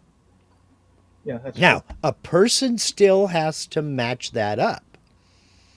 You know, if they've got there's a mistake on the license plate and the person driving the car is a 6 foot tall 70-year-old woman with gray curly hair, and you go walking in going, I wasn't even at that damn intersection. Well, yeah, it makes mistakes. So there's going to be people in the loop that go, okay, we screwed up. There's no way that we can mistake you for her. They might mistake me for her. Depends on if I was looking up or not. Sir, put this wig on before you see the judge. That's it. Yeah. Why? Why? Just put it Here, on. and step on this apple box. Yeah, that looks like her. You know. But no. But but seriously, if you but use, yeah, we already have something like that. Now I get what you're saying, but here's and it is going to sound conspiratorial because you say, oh, the buffer's the Constitution. yeah, I'm more than willing to bet you that people already are using AIs to see what they can get away with within the bounds. on the citizen side. No, on the powers that be side. Can we do this within the bounds of the U.S. Constitution, or is this going to be just flagged by the Supreme Court and found unconstitutional? Can we get away with this? I Yeah. can almost guarantee that's happening now. Well, um, there's think tanks, Hmm. um, as you know, but governments have access to wild AIs that they Yeah. that they feed data and want and insist on a solution for whatever event or goal, and then it will read out the best Yeah. sort of directions that and steps that one would take as one goes Hmm. forward. And again, let's remember they're using specialized AIs for specific jobs. But But let me yeah. get to this thing. So, Hmm. oh, actually, using that you just said, what's interesting is just a thought. They do have that, and they Hmm. do use that, Hmm. and either through Google or using AI to give you the links to go through. You can explore all that. It's Sure. explorable. Sure. It's not a mystery for it's not known by the majority of people, but it's not something that's really kept secret. No. The you can also as Citizen Joe use AI Hmm. to reverse engineer Yeah. what you see. Hmm. So if there's an event in the country, you take all the data sets you at your house, you feed it into AI. You can either use ChatGPT, Copilot, Hmm. whatever you want. Hmm. Um, and then after you do all that, you then begin your testing, and you say, I want to reverse engineer what the likely origin of this event would Hmm. have been. Give me the three or four that are most likely and why, Yeah. and show your work, show the logic, Yeah. link me the logic, everything. I want every Your step, sources. Yeah. and it will do that. Hmm. Now, it'll give you the best out of whatever, and hey, this is the most likely, Hmm. so this is that. The only gap, as with anything, is that you were not in that room when the decision was made to do such a Right. thing, that, and the other. So there's always the variable of Hmm. maybe you're off. But in a percentage scale, Hmm. um, based on all other information that came out from what you see and you fed into the machine, just using what the outcomes were and the events, you can arrive Yeah. at a few choice answers, Yeah. and that's where things get scary. So what I'm Well. getting at is this: even though the powers that be can use that against not only foreign adversaries, but Hmm. even in small or greater ways in house, Hmm. that technology is available to all humans, including Yeah. citizens. Right. So just like something can If. be done, it Hmm. ups. It's kind of like this: if in the early American frontier there was an Indian and someone from the 13 colonies progressing into the United States and moving west, and they came face to face as adversaries for some reason. Um, the equalizer was the gun. Hmm. If the Indian had a gun, then the other dude had to. Yeah. The same thing with AI. AI is also an equalizer.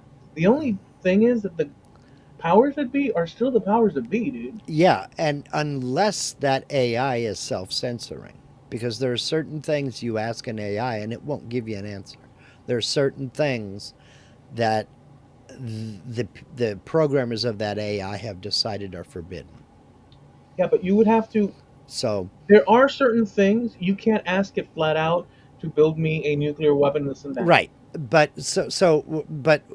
knowing that, you also have to look at the source of the AI. You know,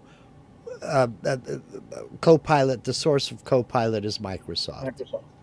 You know, uh, so what has Microsoft? What self censoring has Microsoft included within Copilot? I could tell you a So, few. I could tell you a oh, few. oh yeah, we could both name probably several, but I've bumped into them already, but they're not unknowable. no, they're not. No, no, no. I'm not saying that at all. The ones that I've bumped into are knowable because you know it when you see it because Hmm. it says whoa whoa whoa if it's talking about things like depending on how you talk about race, depending on how you talk Right. about violence, depending on how you talk about Hmm. these things. If it's Right. speculative stuff, it'll let you fly, but Right. it'll give you clues like saying, well, this is a sensitive topic and some people might be, Yeah. and they'll give you the history of why it's Sure. the, so so there's buffers like that, but what buffers are you saying? But what I'm saying is those are the ones that you know about. What are the ones that we don't know about? What is it not including in the information it's willing to share with you? That's what I'm getting at. You would The so have go ahead. you have to when you say that um you you have you don't have to, but it would be good that you gave a concrete example. Well, I Because don't have an example, but that's my point. It's all speculative, remember. It's all speculative. if you're in an ocean of information and you're swimming through it of Hmm. your own volition, you're the one exploring. Um, you're saying that there's buffers. There's this in ways that you don't know. There has to be because it's not because it was written by people and Right. it learns and stuff. But if you're swimming through an ocean of stuff asking questions and you don't know what you don't know, that's Hmm. a double negative. So until you run into it, or you give me a It, concrete example. well, I can't give you a concrete example. As Steve say, we don't know what was not included in the data sets. So if you ask it about, hold on, if you ask it about a topic, you're exploring a topic, and you start getting on something that it has been forbidden to talk about, but also been forbidden from letting you know that, and to steer you in this direction, it only knows what it's been told. Well, So if you go down this line of thought and it suddenly steers you over here and you think you're following a straight trail, but you find yourself wandering over this direction, that's what I'm getting I've got, at. I've got, I've got The, an the manipulation of information yeah, is what I'm getting yeah. at. I've got. Oh my goodness, I got a good one for this. So here, um, those are broad assertions. They are very broad. And like I said, it's all speculative. Those are broad assertions. Well, I'm pointing it out Hmm. because it doesn't make anything concrete over a subject of this, that, and the other. But in that broad ocean that you just offered, Hmm. there's nothing to bump up against. You're saying, what if there's this and that, and it steers you? So I'll grab onto it, steers you. In a conversation, Hmm. forget AI, Hmm.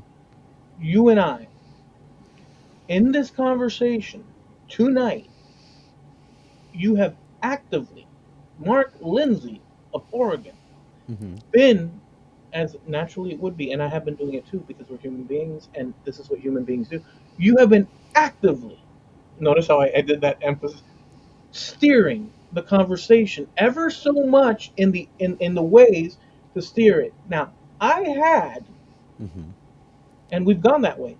I had a, some key things that I wanted to, but you adding your points steered you and me, in a direction where we ended up talking about certain key things. Welcome to my world. Now, yeah, but that's not bad. This is what I'm getting at. It depends on see. It depends since you gave a broad what Hmm. if.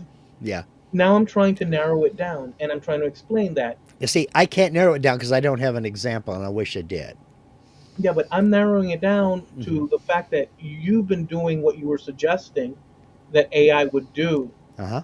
You've been doing it to me, Uh huh.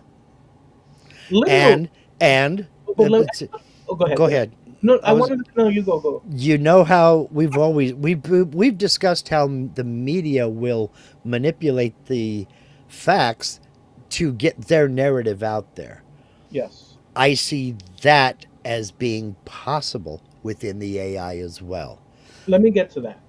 Oh Okay. no, go ahead. Go no, finish your thing because I really wanted to. But go ahead. And for instance, here's Steve's, and this is one that I did not think about. If the information is filtered before it goes into the data set, the AI won't know about it, so it doesn't have to filter it out. Okay, okay. I see now. Steve just had to add another pancake on top of there was syrup already on. See, I'm playing devil's advocate now. No, no, but check it out. The pancakes at IHOP Hmm. that were served to all of us Hmm. already had the syrup and a little bit of the butter melting.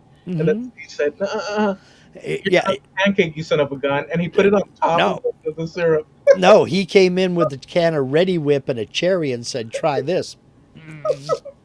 It's it's great. Okay, so we'll deal with that. But let me it's friggin' so here's the thing. So the whole evening. This is not the first time. This is what you do all the time. And I do it all the time because it's part of the journey when two people or Mm-hmm. more are sort of like tennis ball Well. back and forth an idea. So, like, let's say I threw you the ball, Mm-hmm. you grabbed it, and maybe you addressed a little bit over here of the fuzz and this and that, but you had some good stuff coming on, and so you said, "Well, how about this?" And you tossed it back. I'm like, "Well, damn it, Mark, I you didn't finish telling me about this side of the thing, and now you added Dude, this thing, dude." dude, So, you do that to me every week. no, no, I know, but here's the thing that that is impossible to avoid because from your perspective, from your window, Mm-hmm. I'm dishing out stuff, you're lining it up, and Mm-hmm. you're saying, well, I'll deal with this, that, and the other, or I'll deal with a little bit of this, but I've got this whole thing here that I think solves that problem. So I'm going to hit him with that and see what he says. And so we're doing all this in a free flow Mm-hmm. sort of thing. And so here's the problem, or not the problem, but here's the thing in comparison with AI. Mm-hmm. You're steering the ship, but I am too. We're co-steering the ship, Mm-hmm. and and and so maybe I had a whole freaking thing. If you were to attend to every single thing, and Mm-hmm. I say, Mark, all your pauses, Mm-hmm. we're just not going to deal with them. So then, Yeah. what the hell kind of? So here's the thing: AI, when you're pushing it, it'll say this, that, and the other, and then it'll say these other things. Now, you do have the option as a conscious human being Mm-hmm. to stick with your script of where you want to go Mm-hmm. and override it and say, no, tell me about this. Mm-hmm. You're in the control seat now. Yeah. It's on the user to do that. Right. To push and to ask. Right. It's not up to the AI is dealing with innumerable variables that it's offering you, and it's up to you to Right. steer the ship. Okay. But but my point is, you're doing that. You're pushing those boundaries. You're pushing those envelopes. But the AI doesn't have that information in that data set. So No, it that's doesn't Steve's question. even right. Now we'll But go to Steve's now question. But now first, answer my this question. my my position was, if that information has been manipulated to steer you away from where you want to go, where you're trying to get, that's an issue as well. Let me answer that then. Two things. Number one, the question over manipulation. Mm-hmm.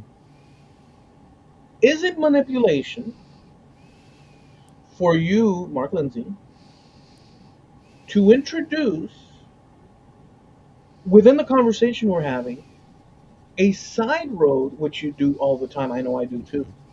Is it manipulation, in effect, you adding a direction because you're focused, you're saying, well, wait a second, how about this, Eloy? Or is it a variable with no judgment manipulation involved? Or is it one and the same? Or do you define manipulation as, in this case, because I see a blur, in this case, as malicious? I see Would it you, as malicious. That's what, in this case, what I'm trying to postulate is malicious intent by the computer, or misdirection. Well, no, by the programmer. And the by the computer's just repeating what it's been told. the program? Yes. So either misinformation or misdirection in Perfect, order to manipulate the answer that you're going to get. perfect. Okay. Here's the answer that I'm thinking. If I am involved in some topic about, let's say, military action, like you're saying, where they're Mm-hmm. honing, they're using it to hone in, and how do they tell one target is not to be touched, and the like all these things you were saying Mm-hmm. before, and I'm involved in that conversation with the AI, but it wants to, like you're saying, maliciously Guide you away from there. guide me away from there. If I a few things. If I am trying to discover the details of that, Hmm. and two things. If I don't sense it, Hmm. I'm none the wiser. My mind doesn't have the ability to circumnavigate its Hmm. objections or its subtle um, movements. Right. I don't know there's a manipulation. It's just sending Right. it off another place. Right. Then That's my that problem. that person, Hmm. that user, Hmm. that's as far as they're going to go, anyways. Right. There's no if you don't have curiosity to So double so down, so in you're that not getting case anywhere. the so in that case the AI has been successful from withholding that information from you You can with say, without even without even actively withholding it, just by misdirecting you somewhere. well, because there's two participants. Let's say the AI is being malicious and you're not aware that it is. Hmm. You don't have the wherewithal as a human Hmm. being. Right. You don't Your know. level, That's why you're looking it up to begin with. So your, you don't know if it's telling you the truth or not. your level. Hmm. Well, there's two things with that though. So, okay, I'm gonna pick the what's that? Remember that device that measures time that they found? It's Roman or Oh Greek. yeah, the Antikythera. Okay, so I don't know. Well, I've seen some videos, but like, Hmm. let's say my knowledge base on the Antikythera machine, Hmm. I can picture it. It's all this and that. Um, I don't even know where. So I don't know where it's housed. Hmm. I don't know. I can imagine it's maybe Bronze Age or Iron Age, somewhere thereabouts. Maybe it's older. I don't know. But what I'm getting at is that my knowledge base on that device Hmm. is limited, even though I know abroad that it was Greek, maybe, or Roman. I think it's It was Greek. Greek. Yeah. So I have a general vicinity, Hmm. okay. And then I go to AI, and let's say it's hell bent on steering me away from extra information about that. Hmm. And I confront it with it. Hmm. In my mind, I want to know more than what I know. Hmm. I know there's something over there in Greece. It was found in Greece. I know it's all sorts of maybe Yeah. compass or charts or and timing or and and it may give you some general information about it, when it was found, where it was found, that kind of thing. Yeah. let's say it'll give you a limited, but there's a certain extra Hmm. area that it will deny you. Obviously, Right. this is like a little like a thought experiment thing. Hmm. Um, but so now, um, and it does that. It tries to steer me away. If I don't have the wherewithal to double down in the curiosity to say, well, wait a second, I want to know what what what the coordinates were, where they found it, or I want if I don't keep poking in every Hmm. direction that I have the ability to, anything that's beyond my ability to ask questions, Yeah. I'm already ignorant about. Right. And if I Right. ask it a question But and it lays out the landscape and it's hell bent on hiding something from me, but I don't have the wherewithal to well. poke and prod, then it's not only it that's being shifty and deceptive, Hmm. but me. And plus, think about this: I can only ask it what my mind thinks to ask it, and it's Right. going to answer what the question is, and maybe some surrounding facts. I'm the but one that has to expand and ask over here, over there, but there are also answers that can cause you to self-deflect. Answers like, well, scientists are divided on that. and A then you get certain percentage a certain percentage believe X and a certain percentage believe Y, both of which are irrelevant to what you're trying to find out. But scientists are divided. Most people won't go any further than that. Oh, okay, well, they're researching it, but they don't really have an answer for me. but it depends on the hunger that the Yeah, I individual. understood. I agree with that. So we can't know. So we can't We can't know what we don't know. exactly. So if it's cheating or being malicious Right. in an area that we can't even see, Yeah. It's veiled to us because we can't even think of it. And that's what I'm talking about. So it's easy to. That's what I mean about manipulating information to either withhold information from us or spread false information, depending upon the agenda of the programmer of the AI. But that's a different question. One thing is hiding, Hmm. and the other thing is false information. Right. Well, Two different it's things.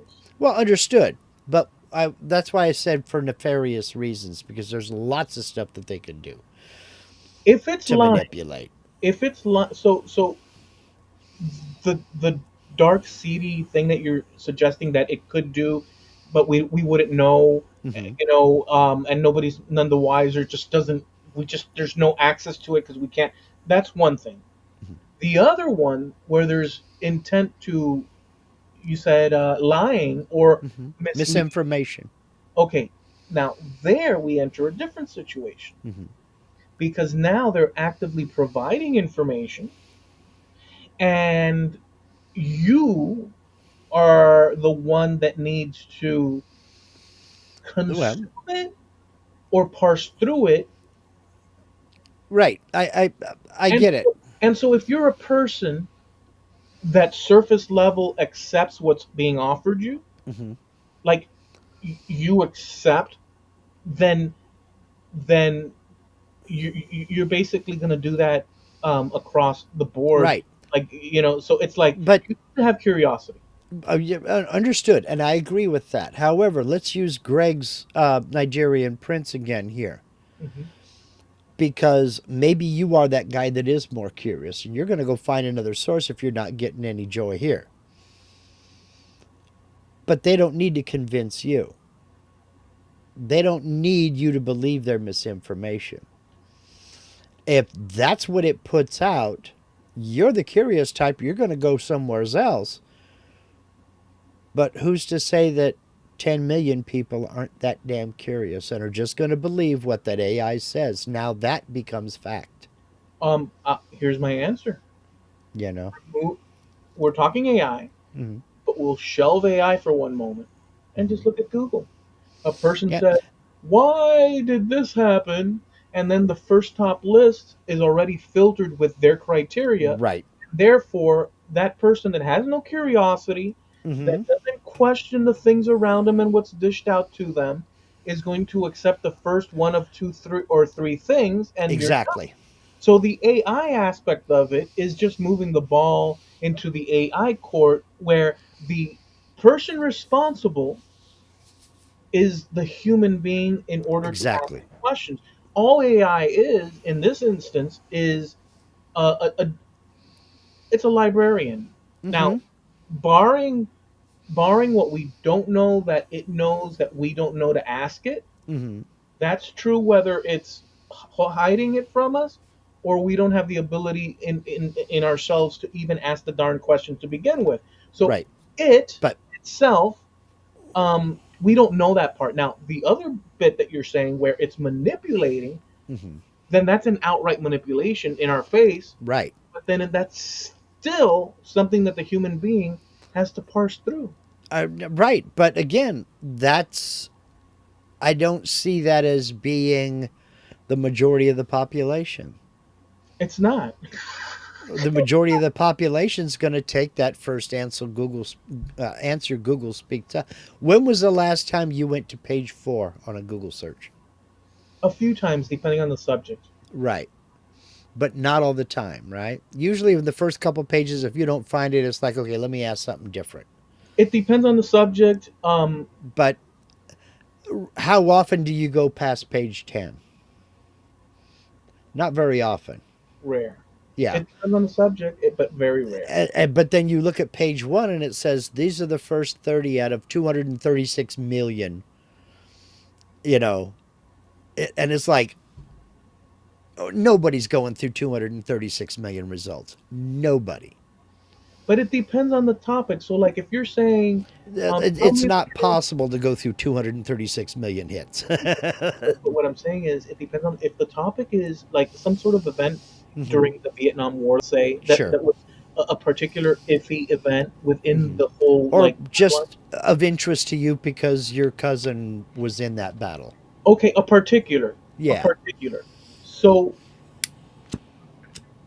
well, here's this kind of brings a situation, Mark. Just using Google for getting AI, Hmm. I've run into situations where just using Google, I'm looking for a specific thing and it's out there somewhere, I'm assuming. Hmm. Or I've seen something in the past and I wanted to return to it that's no longer accessible. Yeah. It's not there. I think, well, I don't think, I suspect, I think and I suspect that Google is another level or layer of they're It's prioritizing with keywords. filtered. There's propaganda, or what do you call it? Advertise. There's all these things Hmm. that clouds up Yeah. the situation so that you can't get to where you were that one time when you Yeah. visited the thing. That's happened to me a few times. I don't Yeah. know about you. Yeah. It has happened to me where some websites or some sources were a part of a Google search. They're no longer there. Right. So even that, in a sense, Hmm. now you might say, well, what you're looking for is a very specific thing. I mean, after all, we're Well, asking a Google search thing. and Got so much information and this and that. I mean, and let's face it, websites go down every day. People don't renew domains, or they lose interest in maintaining that website, or somebody passes away. right. Websites go away all the time. Okay, so that's So, another variable that by no fault of Google as well, hmm, apart from the fact that I think they do credit up and sure, down depending on whatever. yeah, they, Just an assumption. you can buy a front page. You can buy being on the first page in a Google search. So it's a newspaper. Yeah, I get offered that all the time. You want front page, guaranteed front page rankings. So it's like a magazine newspaper Hmm. publishing thing where Yeah, they're giving you a service, but they're making money off it. it goes to the highest bidder. Okay, so that's another layer of muddying the waters. Hmm. But if you go back in the day and you think of newspapers, Hmm. um, they gave you what the author of the article, maybe he went out to the Everglades and he was looking at how Hmm. they're building the brand new Tamiami Trail. Yeah. Um, it was that one man from the Hmm. Miami News Hmm. that drove his ass out in 1920, whatever, Hmm. took some photos, wrote what he saw, Hmm. but it doesn't encompass the guy that lived just out Yeah. of, and his story and It's what was not the thing. everything about the Everglades. It's just one person's view. Right, so we Yeah. have a limit even in those old time. Hmm. Well, not even, it would have been that fact. Hmm. We don't have all the and now we do have more access, but there's a lot of, like you said one time, a lot Hmm. of junk. Yeah. And I pushed back on you that one time. I don't even remember which, but I remember I had that conversation with you. I said, "No, dude, it's great because you could still find it, this and that." Um, I'm a little bit more lukewarm with that. I used to be on the other side of that, but there is a lot of freaking junk. There is. There really is a lot of junk. Just remember, the internet is the home of herbal Viagra and penis extensions. That's all you need to know. That's the internet in a nutshell. It's an advertisement. And if the product is free, you are the product. So I'll just wrap up with this one last thing here. Yeah, we got to To, land it. to, to me, the Hmm. question that you brought up with Greg's Nigerian friends, Hmm. that's going to be forever. It's so Yeah. good. I love it. Greg's Nigerian friends, it almost sounds erotic. Hmm. Um, Oh, man. Pardon me while I go gouge out my mind's eye. Jesus. there's a lost slipper in this episode. There's a pumpkin that turns into a carriage, and then there's Greg on his ATV. Um,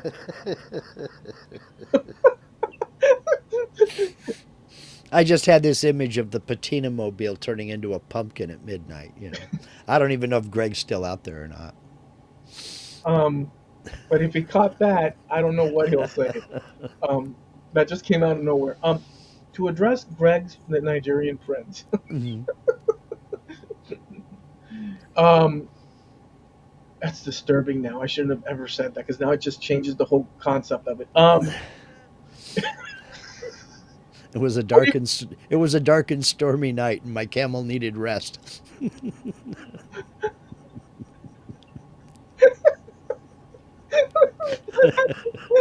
that's so wrong but funny.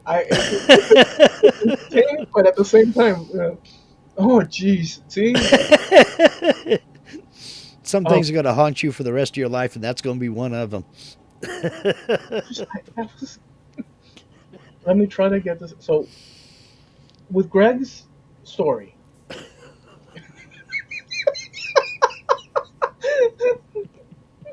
oh no, he was out there.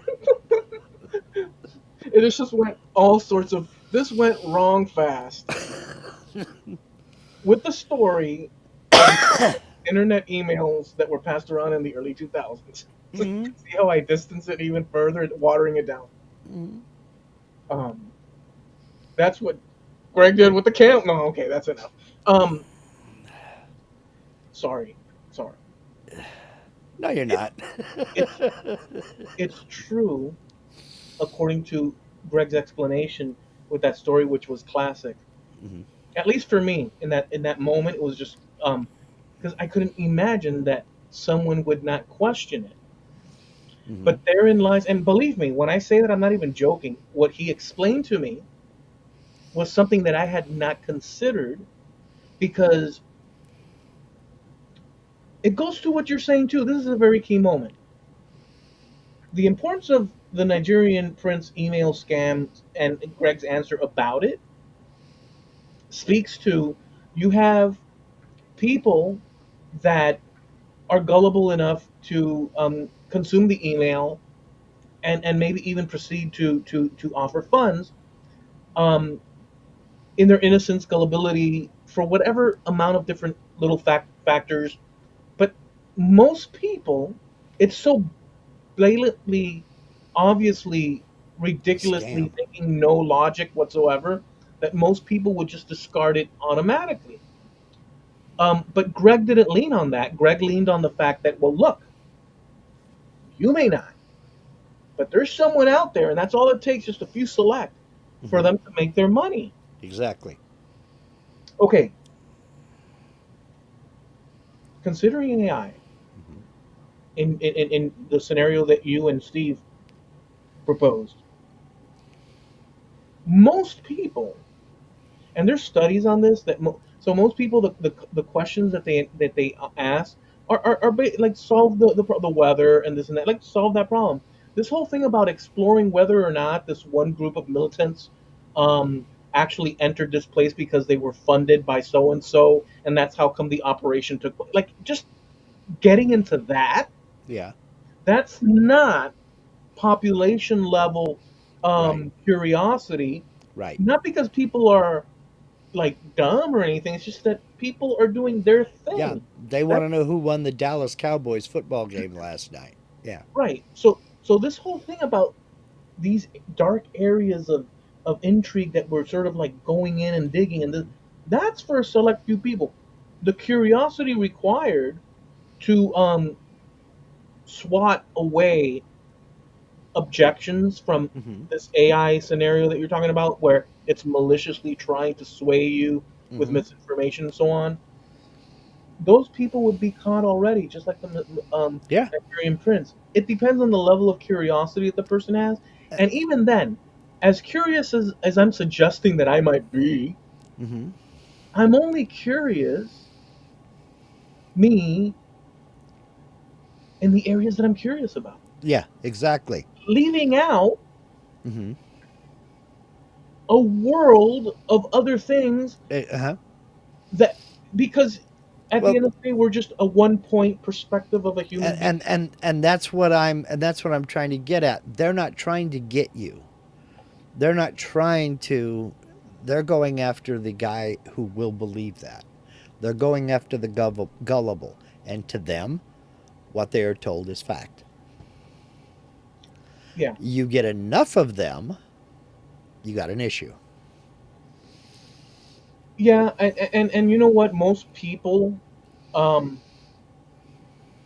I'll end with this. We are, in a sense, supposed to take suppose lightly, please. Hmm. Like not full on stamped with approval, but like we're supposed to,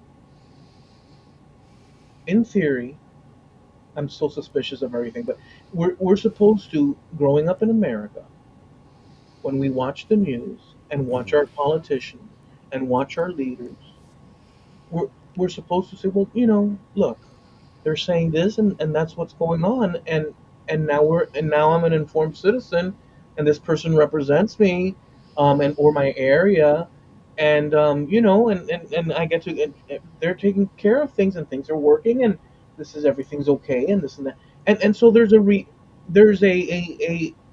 normal, or suggested normal, Hmm. where the population would freely move about, comforted Hmm. that the higher ups are taking care of business and so on and so forth, Everything's gonna be all right. and everything's going to be all right. So that's a much better way to think Hmm. in terms of ease of mind, trust in everything, In the system, in the system, and boy, get you on know, with life. and we get to enjoy, sure, we've got this rough Well, thing going on here and there, but we're not worried about the total disintegration of this, that, and the other. Like, yeah, so this is the normal thing. Except, you know what? It's too late for me. I know the reality of it, and there's all sorts of variations going well, on. sure. And so once you know that, there's no going back into the Well, Aladdin's little genie thing. they say that ignorance is bliss, and a lot of people, without even knowing it, are taking comfort in the fact that they don't know what's going on. Right. It's an old German saying that if you like sausage and you obey the law, you should never see how either one are made. Yeah. I've heard that before, actually. Yeah. It most folks kind of go through life with that. They don't care about no politics. They don't want to hear about no politics. They don't care about this, that, and the other. Damn it, I want to know what Kim Kardashian's doing, and what bikini she's wearing to the beach this summer. And those people, And those are the ones that are easy to manipulate.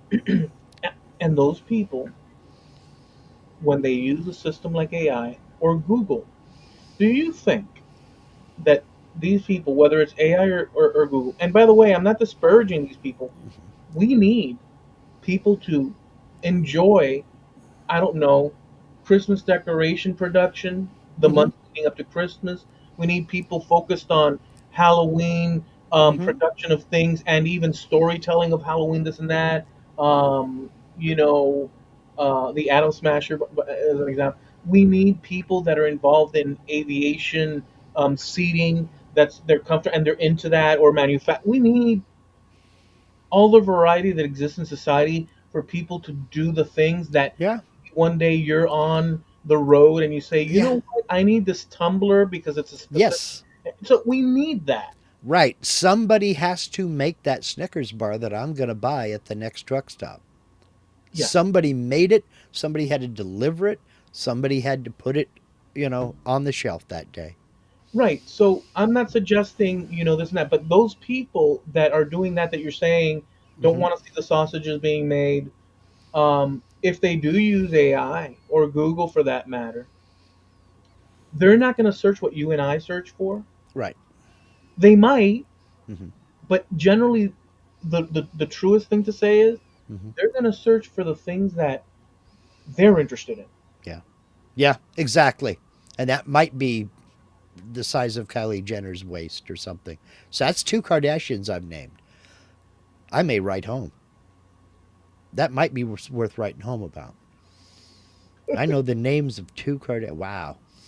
Steve says, consider this fact: Google and search engines only have access to between 5 and 10% of the internet. AI is the same.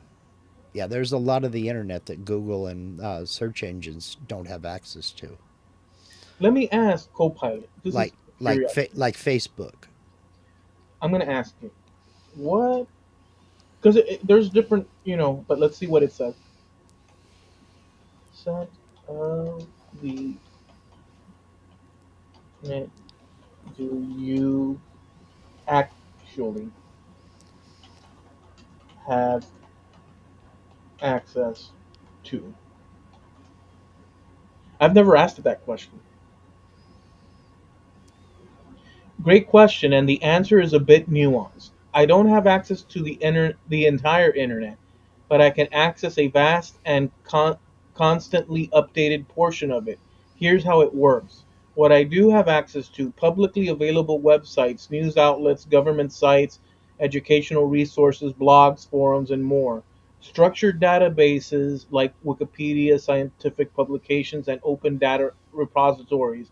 Real time search, um, when enabled, I can look up things live, which expand my reach to current events and fresh content. What I don't have access to: private or paywalled content, subscriptions, and so on and so forth.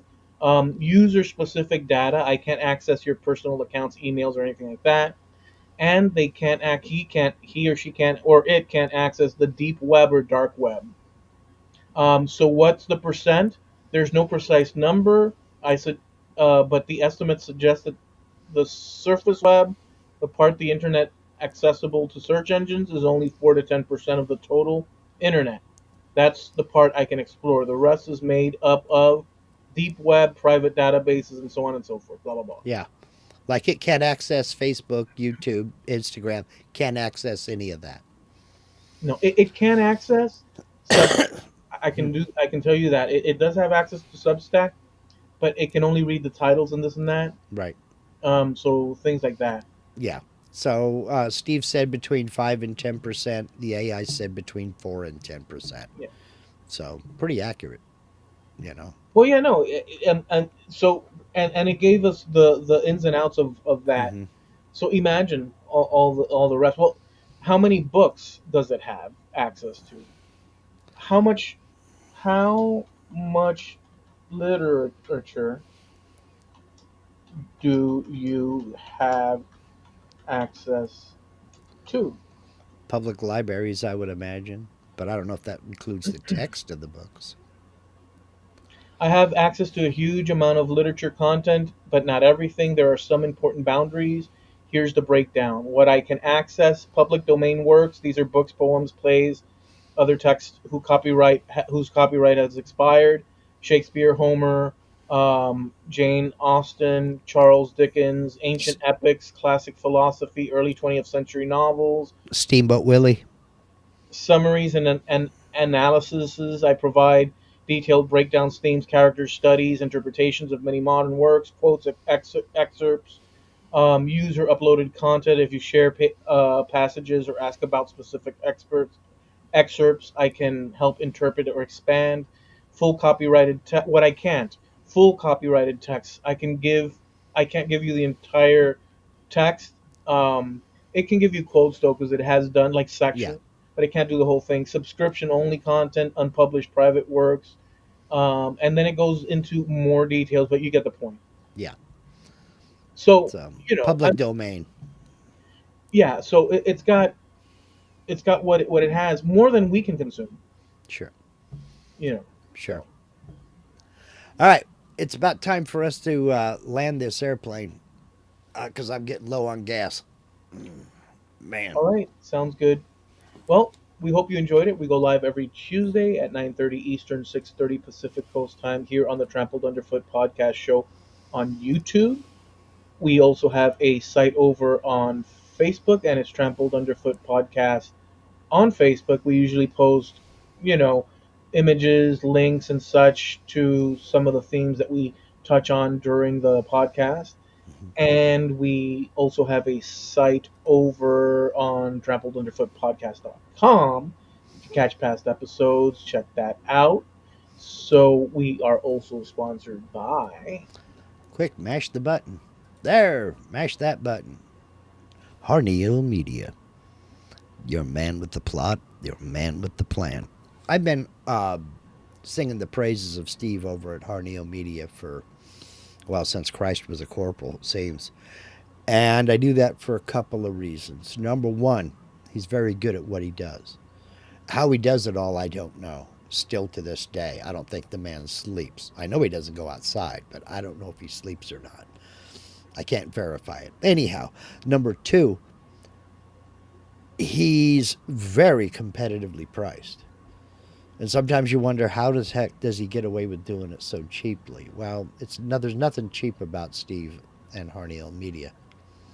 It's value for your money, believe me. And number three, it's 100% personalized service. When you're talking with anybody from Harneal Media, it's Steve. Even if he tries to say it's somebody else, it's Steve. You know, you're not going to get some nameless, faceless person in a call center somewhere that you're never going to have contact with again. You're going to be talking with Steve. And that speaks volumes. So do yourself a favor. There's a link to Harneal Media down in the description of every live stream and every video on this channel. It's that way for a reason. Head over there, harnealmedia.com, click on that contact us link, and shoot Steve a message. And talk to him, let him know what you want. If you want a web store to offer your products or services to the public at large, he's got you covered. You want to make merch. You want to create baseball caps, t-shirts, mouse pads, coffee cups. He's got you covered. He can hook you up with a print-on-demand service that will take care of all the inventory, collect taxes, handle all the shipping, all of that stuff. Do yourself a favor. Go over to harnealmedia.com, click that contact us button, shoot Steve a message. That's Harneal Media, HARNEAL Media.com, sponsor of Trampled Underfoot Podcast.com.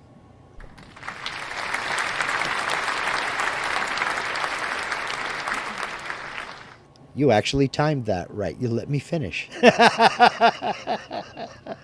I just can't get enough of that applause thing. It just feels so late night. You know, Yeah. whatever that's called. What was it called? Late night with Johnny Carson. Yeah. The Tonight Show with Johnny Carson. The Tonight Show. All Mm-hmm. right. I enjoyed it. We explored the AI in ins and outs, and it was pretty fascinating. I think that I enjoyed it. I hope you guys did too for the upcoming days in this week. Do the things you love, folks. Thank you for hanging out with us. We appreciate it. We had fun. Hope you did too. Be safe. Catch you next time. Peace out. Peace. Don't have to go home.